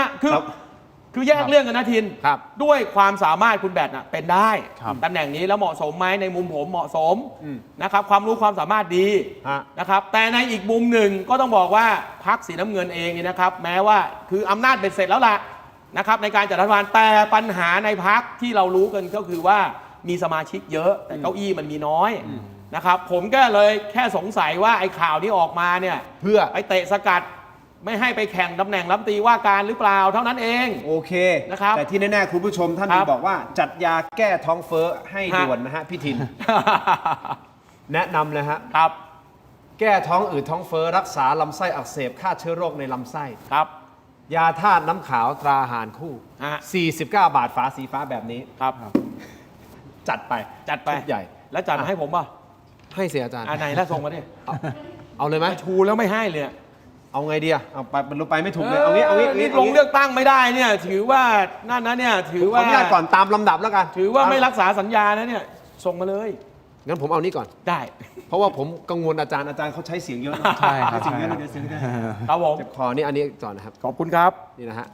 ขออนุญาตมอบนิดนึง ครับ เดี๋ยวพูดคุยกันต่อแน่นอน แต่ขอขอบคุณนะครับเม็ดอมซิงค์พลัสผลิตภัณฑ์ไมบาซินจากเกรเตอร์ฟาร์มาครับ มี 3 สูตรที่มีคุณประโยชน์จากวิตามินหลากหลายชนิดนะครับ เม็ดอมซิงค์พลัสวิตามินซีและโคคิวเทนกลิ่นองุ่นมะนาว เม็ดอมซิงค์พลัสลูทีและบิลเบอรี่กลิ่นแบล็คเคอร์เรนต์ เมโลมซิงค์พลัสเบต้ากลูแคนกลิ่นสตรอเบอรี่นะครับซิงค์มีส่วนช่วยในการทำหน้าที่ของระบบภูมิคุ้มกันและกระบวนการต่อต้านอนุมูลอิสระถ้าเจ็บคอไอหรืออยากเสริมภูมิคุ้มกันนะครับเลือกไมบาซินจากเกรเตอร์ฟาร์มาหาซื้อได้ที่ร้านสะดวกซื้อซุปเปอร์มาร์เก็ตและร้านขายยาทั่วประเทศไมบาซินจากเกรเตอร์ฟาร์มาก้าวสู่60 ปีอย่างมั่นคงและยั่งยืนนะครับขอบคุณไมบาซินมากๆนะครับที่อยู่เคียงข้างถกไม่เถียงนะครับคุณผู้ชมไหนๆไมบาซินไปละอมเสร็จปุ๊บขอให้ดมต่อเลยนะฮะคุณกังฟูฮะของดีนะฮะ ขอบคุณ นี่คือ ครับ ยาดมสมุนไพรตามมังกรทองจากอ้วยอันโอสถนะครับแต่วันนี้ขอแนะนำครับยาน้ำแก้ร้อนในเขากุยครับจากอ้วยอันโอสถเช่นเดียวกันบรรเทาไข้ตัวร้อนทานได้ทั้งเด็กและผู้ใหญ่นะครับมีจำหน่ายตามร้านขายยาทั่วประเทศอ่านคำเตือนในฉลากและเอกสารกำกับผลิตภัณฑ์ก่อนใช้นะครับนี่คือยาน้ำแก้ร้อนในเขากุยจากอ้วยอันโอสถนะฮะคุณผู้ชมที่ชมรายการอยู่ณตอนนี้นะครับถ้ายังไม่ได้โหวตเข้ามาให้ผมหน่อยได้ไหมครับคุณคิดว่าพรรคประชาชนมี I.O. หรือไม่ไม่แน่ใจนะครับแล้วมีคุณผู้ชมบางท่านที่คอมเมนต์เข้ามาบอกว่านี่ไงตอนนี้โหวตยังไม่ถึง10,000เลยแสดงว่า I.O. ส้มไม่มีไม่ได้เข้ามาทำงานไม่เกี่ยวกันเลยนะ ไม่เกี่ยวกันครับไม่เกี่ยวกันคนละเรื่องคนละเรื่อง ผมเลยงงนิดนึงนะฮะงงนิดนึงนะครับไม่เป็นไรไปกันต่อนิดนึงนะฮะไหนๆก็ขายของแล้วนะครับหัวเตาไฟแรงอาหารสุกไวอร่อยได้ทันใจเตาแก๊สตั้งโต๊ะ2หัวหน้ากระจกหน้าเตาและแผงควบคุมเป็นกระจกนิรภัยนะครับหัวเตาทองเหลืองทนความร้อนสูงไม่เสียรูปง่ายทนต่อการกัดกร่อนนะครับจากความชื้นและน้ำมันไม่เป็นสนิมด้วยครับ Seagull Electric เครื่องใช้ไฟฟ้าขนาดเล็กที่ตอบโจทย์ทุกการใช้งานขอบคุณมากๆเลยนะครับ Seagull Electric นะฮะและมอบให้นะครับ Seagull Electric อันนี้ปั่นอะไร ปั่นมีคนบอกว่ารายการผมชอบปั่นผมเลยปั่นให้เลยฮะสมคำล่ำลือนะ ขนาดแจกของยังเป็นเครื่องปั่นอันนี้คือเครื่องบดสับอาหารแบบพกพาจาก Seagull Electric นะครับผมขอบคุณครับนะครับขอบคุณมากๆครับแล้วไหนๆบอกว่าอยากได้ทานยาท่าน้ำขาวใช่ไหมครับเป็นโดเรมอนตอนนี้แจกของกระจายเลยฮะนี่ ยาท่าน้ำขาว49 บาทฝาสีฟ้าตราห่านคู่นะครับมาตรฐานสากลหาซื้อง่ายตามร้านขายยาแผนปัจจุบันทั่วไปราคาเพียง49 บาทเข้าถึงง่ายจาก HK Pharmaceutical นะครับแก้ท้องอืดท้องเฟ้อรักษาลำไส้อักเสบนะครับรวมถึงฆ่าเชื้อโรคในลำไส้ด้วยยาท่าน้ำขาว49 บาทฝาสีฟ้าตราห่านคู่ขอบคุณครับขอบคุณครับท่านนะครับขอบคุณนะครับโอเคหมดยังฮะอาจารย์ไหนๆก็ไหนๆแล้วนี่วันนี้นี่ของจริงผงปรุงรสรสหนึ่งครับสนับสนุนโดยผงปรุงรสรสหนึ่งนะครับมีให้เลือกหลากหลายรสชาตินะฮะปรุงอร่อยแน่รสหนึ่งครับไม่ว่าจะเป็นรสไก่รสหมูรสเนื้อต้มผัดแกงทอดยำหอมอร่อยได้ทันใจต้องรสหนึ่งครับนัมเบอร์วันปรุงอร่อยแน่รสหนึ่งโปรโมชั่นตรุษจีนนี้พิเศษครับ1 แถม 1และโปรโมชั่นสุดคุ้มอีกมากมายหาซื้อได้แล้ววันนี้ที่ Shopee Lazada TikTok Gourmet Market Foodland และซุปเปอร์มาร์เก็ตทั่วไปปรุงอร่อยแน่รสหนึ่งครับขอบคุณมากๆนะครับนี่คุณหน้าเอาไปให้ท่านนายกบ้างนะเนี่ยทำไมฮะเอาท่านกำลังตั้งครม.ไงแล้วเอาปรุงครม.ให้ดูอร่อยรสหนึ่งไงแต่ผมกลัวว่าตั้งครม.ออกมาแล้วเราจะช็อกเพราะฉะนั้นผมต้องมอบฟาร์มเฮาส์ช็อกโกพิงฮะโดนัทเค้กช็อกโกแลตนะฮะเนื้อนุ่มละมุนฮะหอมกลิ่นช็อกโกแลตฮะสอดไส้คัสตาร์ดสตรอเบอรี่นะครับไส้แน่นเต็มโบ่งรสชาติหวานกำลังดีพร้อมกลิ่นหอมของสตรอเบอรี่นะครับอบใหม่ไม่ทอดเหมาะสำหรับเป็นของว่างที่ช่วยเติมพลังฟาร์มเฮาส์ช็อกโกพิงขอบคุณมากๆครับคุณบังฟูนะครับมอบให้อาจารย์ด้วยนะฮะครับโอเคได้2 อันเองได้ครับอาจารย์มาบ่อยเดี๋ยวได้บ่อยของดีครับของดีครับอันนี้อีก1 แพ็คให้อาจารย์ไปกันไหนๆแล้วครับผมแต่ก่อนที่จะไปตรงนี้นะครับนี่ฮะอาจารย์เห็นคอมเมนต์ไหมคอมเมนต์เข้ามาเยอะแยะมากมายเลยนะครับคุณผู้ชมที่คอมเมนต์เข้ามารู้ไหมฮะว่าทั้งคุณกังฟูและอาจารย์จ๊ะเนี่ยเห็นคอมเมนต์ของคุณผู้ชมทุกท่านนะฮะเพราะจอของเราครับนี่คือนวัตกรรมใหม่ครับ BrainTech Tri-Screen นะครับจอเสริมสุดล้ำที่สามารถทำงานพร้อมกันได้ถึง4 หน้าจอในเวลาเดียวกันด้วยความคมชัดระดับ Full HD และการเชื่อมต่อที่ง่ายสุดๆครับเพียงเสียบสาย USB Type C ก็พร้อมใช้งานได้ทันทีนะครับน้ำหนักเบาด้วยพกพาสะดวกนะครับกดเข้าไปที่หน้า Facebook Tero Digital อย่าพลาดตอนสั่งซื้อนะครับใส่โค้ด Display AI รับส่วนลดทันที 2,000 บาทนะครับขอบคุณ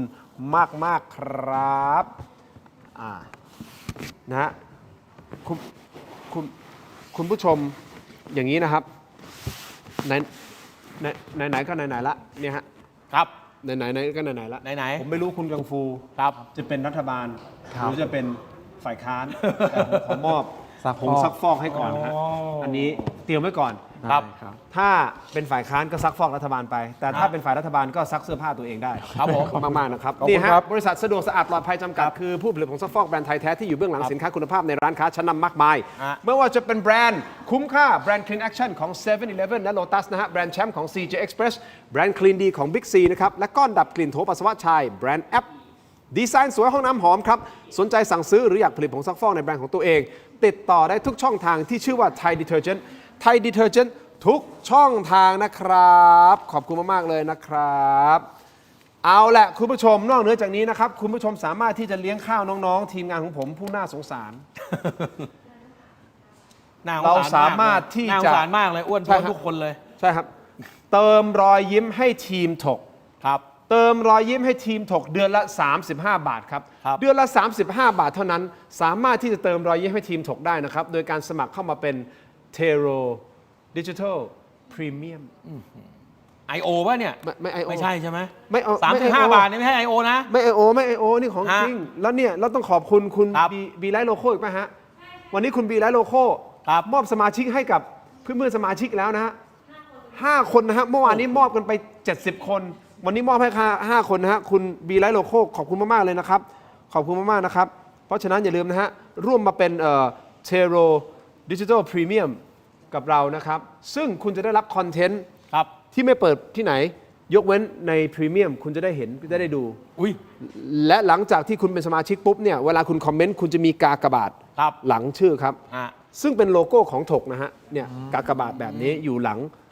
หลังชื่อนะครับขอบคุณทุกท่านนะฮะขอบคุณทุกท่านมากๆเลยนะครับที่โหวตกันเข้ามาคอมเมนต์เข้ามาแล้วก็สามารถที่จะมาเป็นสมาชิกนะครับเอาละสุดท้ายสุดก็ต้องพูดคุยกันต่ออีกนิดนึงคุณกังฟูก็พูดชัดเจนว่าภูมิใจไทยตอนนี้ยังไม่ได้ติดต่อมาแล้วเราก็ไม่ได้คงจะต้องไปเรื่องนะไปหาภูมิใจไทยเองรอให้เป็นขั้นเป็นตอนหลังจากนี้ต่อไปนะครับแต่ถ้าเกิดได้ร่วมรัฐบาลถ้าเกิดได้ร่วมรัฐบาลก็จะดูแลส่วนไหนอะไรยังไงก็อยากดูเรื่องของชายแดนนะครับจริงๆพรรคภูมิใจไทยนโยบายของทางพรรคภูมิใจไทยกับพรรคไทยรวมพลังเนี่ยค่อนข้างคล้ายกันอยู่แล้วเขาได้สสเขตในอีสานใต้สุรินทร์บุรีรัมย์ศรีสะเกษนะครับก็ติดกับบ้านผมอุบลราชธานีอำเภอน้ำยืนซึ่งผมก็เป็นคนที่อยู่ใกล้ๆบริเวณตรงนั้นซึ่งก็แค่10 กว่ากิโลก็ถึงอำเภอกันทะลักจังหวัดศรีสะเกษแล้วเรามีความคุ้นกันดีแล้วก็วัฒนธรรมการเมืองหรือรากเหง้าของคนที่อยู่ชายแดนเนี่ยเหมือนกันซึ่งถ้าสิ่งไหนที่เราจะร่วมมือกับพรรคภูมิใจไทยแล้วแก้ปัญหาเรื่องชายแดนได้ยั่งยืนเนี่ยผมก็มองว่าก็จะต้องทำร่วมกันครับพี่ทินเพราะว่าตอนนี้คือไม่ไหวแล้วคือถ้ามีข่าวอะไรมาเนี่ยอย่างตอนนี้รายงานหน่อยอย่างที่ผมบอกไปว่าประมาณสักชั่วโมงที่แล้วเนาะเวลามีการข่าวทางโซเชียลหรือข่าวที่มีรู้ว่าการทางกัมพูชาเริ่มปรับกำลังเนี่ยสิ่งหนึ่งที่จะกระทบก่อนเลยคือตลาดพ่อค้าแม่ค้าเนี่ยตลาดเขาจะเงียบทันทีเลยแล้วเขาสต็อกของไว้นะครับตุนของไว้เน่าเสียบูดทันทีขายของไม่ได้อันนี้จะเป็นที่พ่อค้าแม่ขายต้องรับชะตากรรมซึ่งมันก็เป็นแบบนี้มาหลายครั้งไม่ว่าจะเป็นการผิดวินัยหลายๆครั้งการที่บอกว่าผิดวินัยแล้วยิงเข้ามาเนิน469ที่ช่องบกนะครับแล้วก็การที่บอกว่าผิดวินัยในการเผาป่าขึ้นมาแล้วเกิดลูกระเบิดเข้ามานะครับการที่เคลื่อนกำลังพลการที่ขุดคูเลตวันนี้ขุดคูเลตที่ซัมแต่ทำเกือบเสร็จแล้วซึ่งน่ากังวลมากเพราะว่าซัมแต่ที่อำเภอกันทะลักบ้านโศกขำป้อมเนี่ยมันเป็นพื้นที่ราบกับราบด้วยกันมันไม่ได้สูงมากนะครับแล้วก็เนิน745เนี่ยก็ต้องเป็นเรื่องที่กังวลอีกเพราะว่าเนิน745เนี่ยเขาทำถนนเข้ามาตั้งแต่เกือบ10 ปีที่แล้วทำทางมอเตอร์ไซค์เข้ามาก่อนแล้วก่อนที่จะประกาศอันที่2อาทิตย์เขาทำทางคอนกรีตไปถึงแล้วในขณะเดียวกันเวลาเราจะไปเนิน745เนี่ยเราต้องเดินเท้าเข้าไปทหารไทยเดินเท้าเข้าไป8 ชั่วโมงกว่าจะถึงตรงนั้นซึ่งเราเสียเปรียบกับเขาไม่ว่าจะเป็นเรื่องของการเข้าถึงเวลาเราจะสนับสนุนกองกำลังบำรุงหรือเวลาทหารบาดเจ็บเกิดเคสเขียวเคสส้มอย่างเงี้ยมันจะทำให้เป็นเคสแดงได้เลยแล้วก็เขาได้เปรียบอย่างเงี้ยเขาก็จะยั่วยุเราตลอดเวลาซึ่งณวันนี้ยังยั่วยุอยู่นะครับถามว่าจะแก้ไขปัญหายังไงรัฐบาลต้องจริงจังเรื่องนี้1การทุ่งเชิงลุกออกไปข้างนอกประเทศแล้วก็ฟ้องโลกนะครับอันที่2การเจรจากอบการความร่วมมือทวิภาคี GBC RBC JBC เนี่ยจะเจรจากับเขาได้ต่อเมื่อเขาต้องทำตาม1 2 3 4 1ถอนทุนระเบิดให้ได้ก่อนซึ่งก็ยังไม่ทำ2นะครับถอนอาวุธก็ออกไปให้หมดเรียบร้อย3นะครับถอนกำลังไปด้วยให้มันปลอดทหารไปให้หมด แล้วค่อยไปเจรจากับเขานะครับประเด็นที่ 4 ก็คือเรื่องของการที่จะไม่ทำอะไรมีความเคลื่อนไหวหรือมี movement ในฟอนต์ไลน์ตรงนั้นนะครับแล้วถ้าเรายังไม่ได้เปรียบเนี่ยเราอย่าไปเจรจากับเขาอย่างเนี้ยเรายังเสียเปรียบอยู่ถนนเรายังไม่ไปถึงเนี่ยเราไปเจรจาเสร็จปุ๊บเขาเวลาเขาปรับกำลังอะไรมาถึงเสร็จปุ๊บเนี่ยเอาแล้วพี่น้องประชาชนเกิดความตระหนกนะครับวันนี้ก็เอาอีกแล้วเริ่มเขามีความเคลื่อนไหวใช่ครับพอมีความเคลื่อนไหวเสร็จปุ๊บเนี่ยเราก็รู้เนี่ยนะครับทีมงานของพรรคไทยรวมพลังเองดังเนาะเราไม่สามารถที่จะไปสนับสนุนอะไรได้แต่เราออกแรงได้ในการที่จะไปขนบังเกอร์ขนแผ่นพื้นคอนกรีตในการทำบังเกอร์ให้กับทหารหน้าแนวรบช่องหมกช่องอันมาเนี่ยเราเห็นแล้วว่าทุกครั้งทุกวันเขาจะมีความเคลื่อนไหวอย่างวันนี้มีการขยับเล็กๆน้อยๆแล้วก็มีการวอลวิทยุสื่อสารและจับสัญญาณกันได้ว่าเขาบางครั้งเขาอาจจะหลอกเราหรือว่าจะจริงอะไรอย่างเงี้ยแต่มันทำให้พี่น้องทำให้เราตกใจพอตกใจเสร็จปุ๊บมีข่าวไปแล้วโซเชียลเร็วชาวบ้านก็ตกใจแล้วบางคนเก็บเสื้อผ้าใส่กระสอบปุ๋ยเอาไว้ท้ายรถกระบะเรียบร้อยเตรียมอพยพออกไปตลอดเวลาซึ่งตรงนี้มันควรจะจบเพราะว่ามันจะต้องอยู่กับความไม่แน่นอนหรือความวิตกกังวลตรงนี้ผมสงสารชาวบ้านมากๆซึ่งรัฐบาลต้องดำเนินการเชิงรุกนะครับใครที่มีความสามารถใครที่มีศักยภาพโอเคพูดบอกว่าลบเลยสู้เลยอะไรเรื่องของสแกมเมอร์เรื่องของคาสิโนโอเคผมเห็นด้วยในหลักการที่จะตัดช่องเงินของคุณเซนไม่ให้เขามีอาวุธยุทโธปกรณ์ในการที่ซื้อมายิงกับเราแต่อย่าลืมนะครับพี่เขาได้เงินเทามาตั้งนานแล้วเขาตุนไว้อยู่แล้วหยุดยิงครั้งหนึ่งมีอาวุธใหม่ๆมาหยุดยิงครั้งแรกนะครับพอมาครั้งที่2ก็มีปืนยิงรถถังมีโดรนพีชีพซึ่งเหรอมีการปะทะครั้งที่3เนี่ยซึ่งผมเชื่อว่าน่าจะมีแล้วชาวบ้านเขาคิดว่าต้องมีเพราะว่าเขาก็ยังไม่ได้หยุดแล้วมันจะต้องอยู่แบบนี้อีกนานแค่ไหนอยากจะให้รัฐบาลโดยการนำของท่านนายกอนุทินว่าที่นายกนะครับคนที่33เนี่ย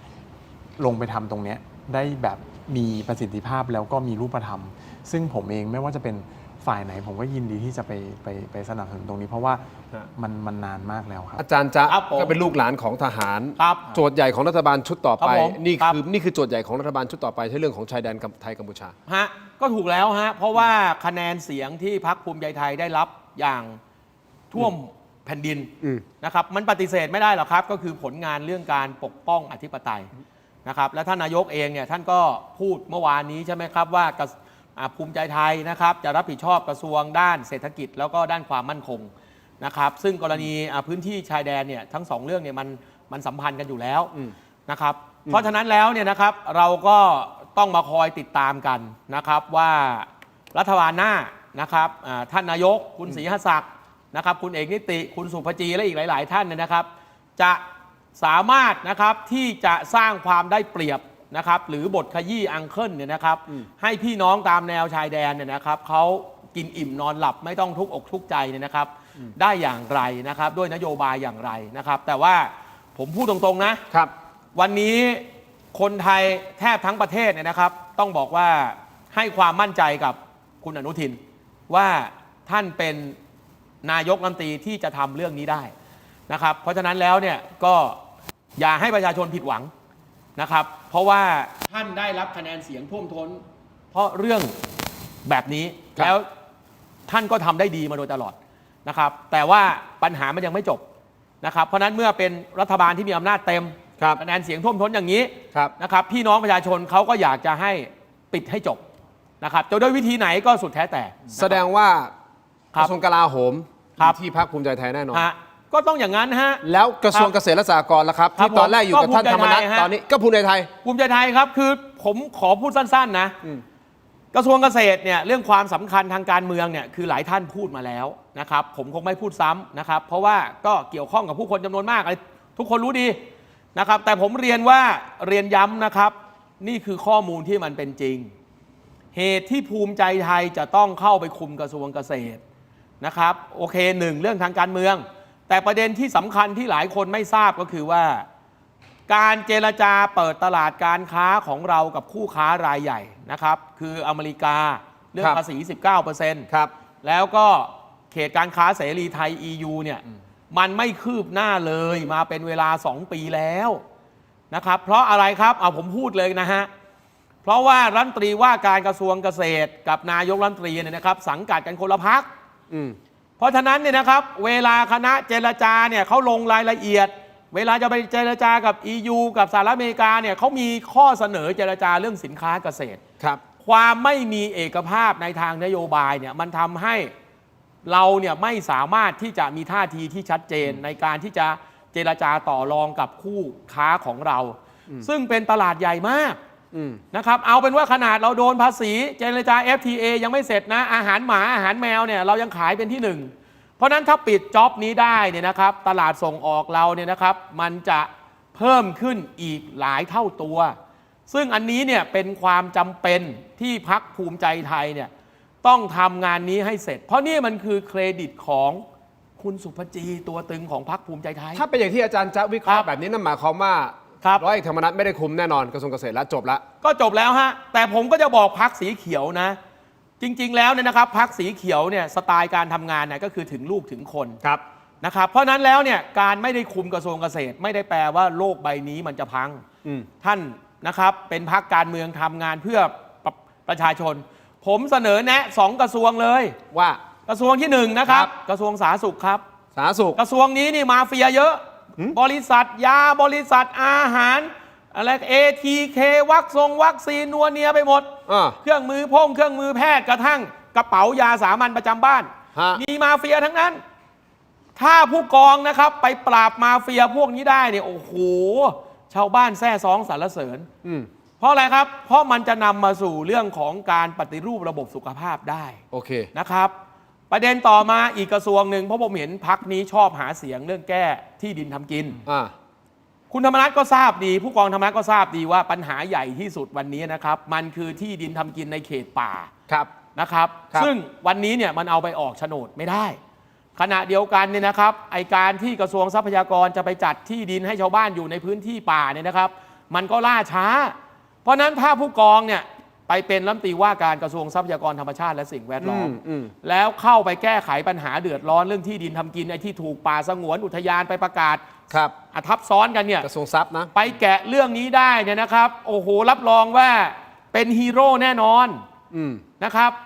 โอเค2 ปีที่ผ่านมาเนี่ยอันนี้ผมเรียนนะม็อบมาหน้าทำเนียบเยอะ80%ครับเป็นเรื่องที่ดินทำกินแล้วผู้กองก็รับเคลียร์ทุกม็อบ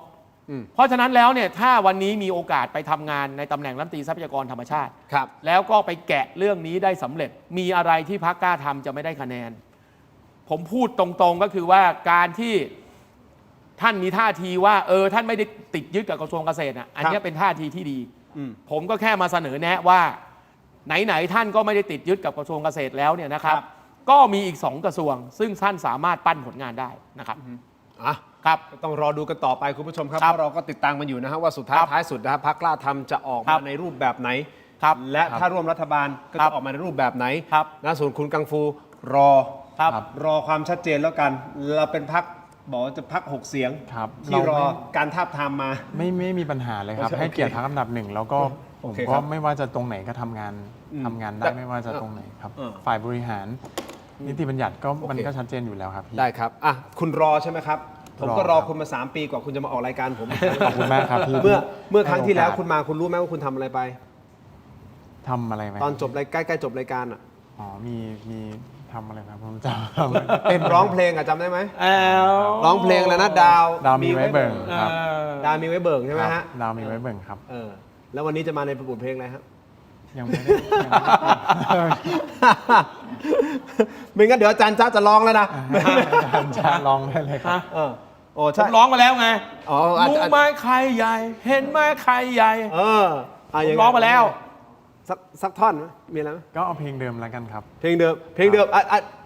มมันต้องไปเปรียบเทียบกับ3 ปีที่แล้วกับปีนี้ใช่ไหมว่ามีความยังมีความแตกต่างอะไรกันยังไงแป๊บนึงครับเอายังไงเอาให้มองกล้องนี่มีกำกับด้วยนะฮะคุณโบกำกับด้วยนะครับดามีไว้เบิ่งครับมาแต่เอาเลยไหมครับเอาเลยนะครับ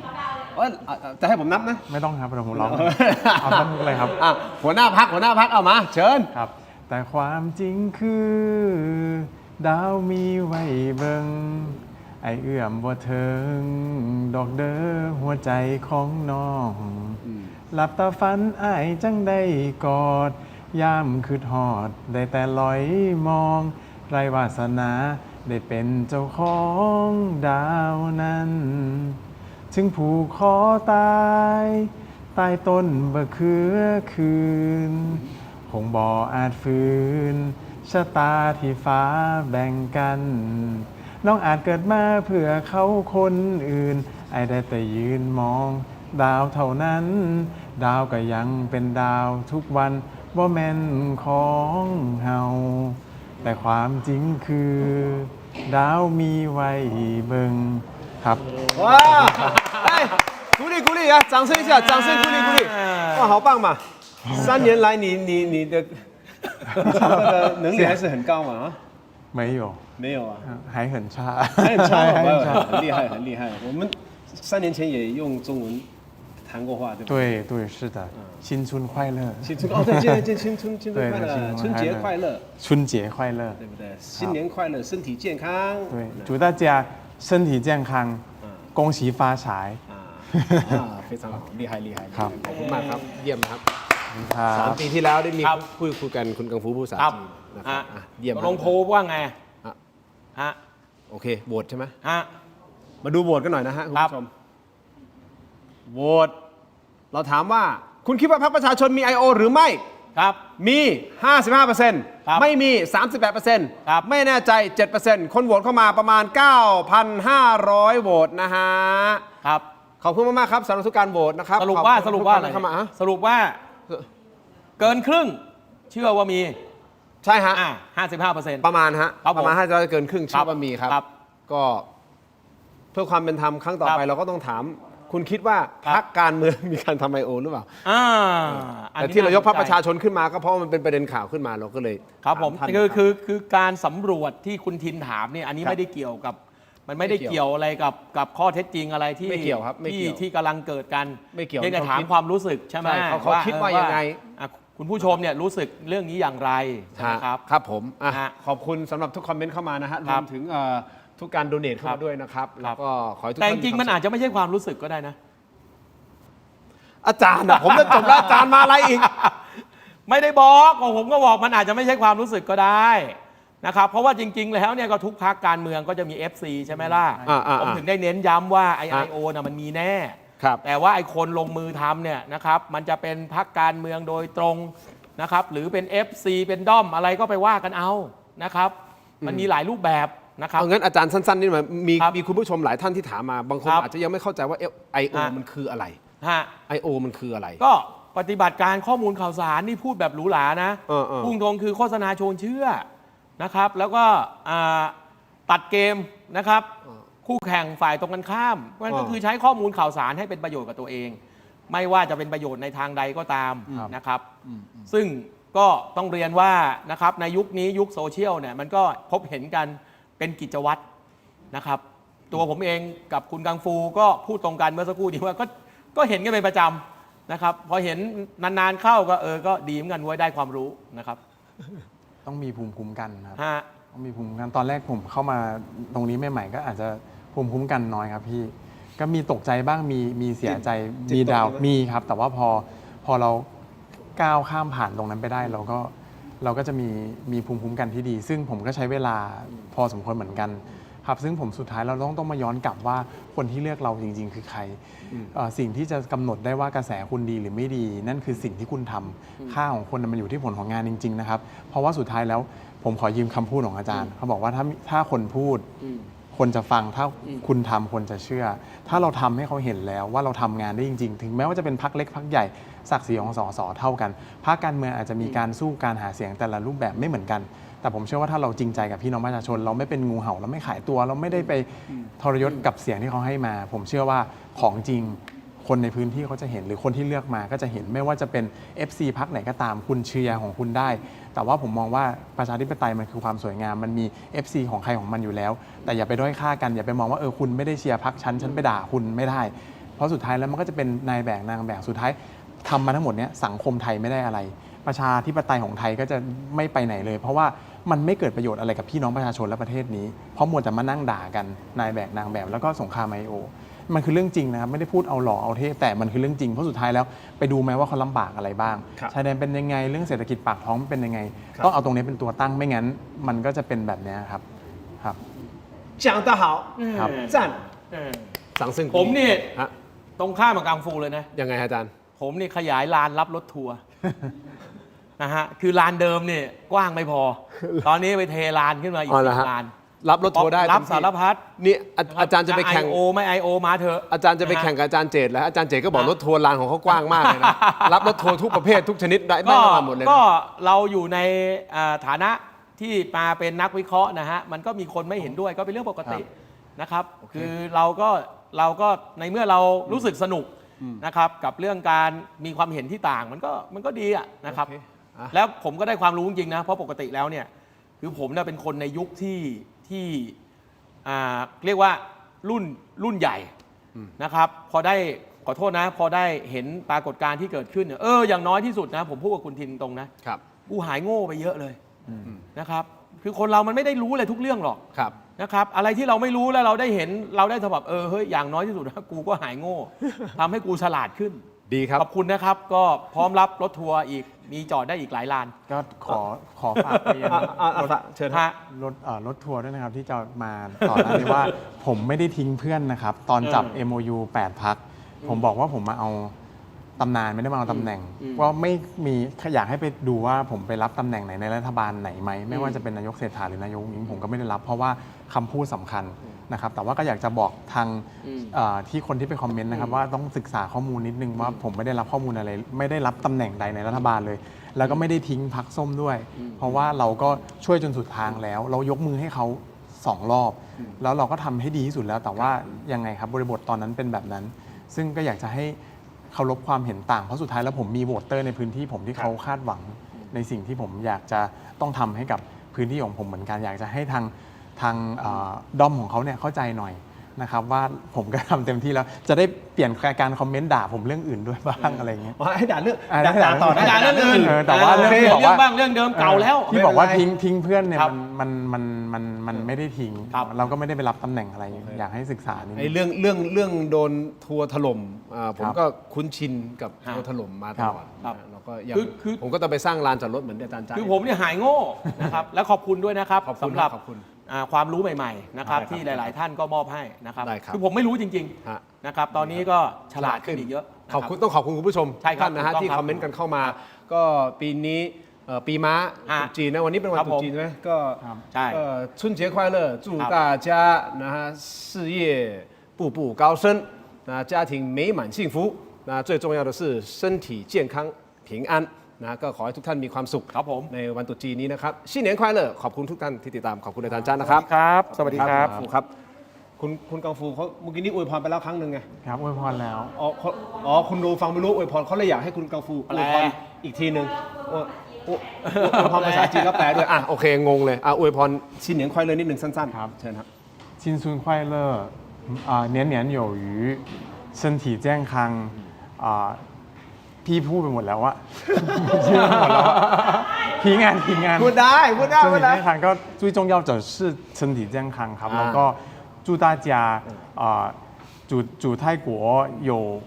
幸福的感觉然后就是有执政党蛮好的新的政府祝新的总理解决泰国柬埔寨的冲突问题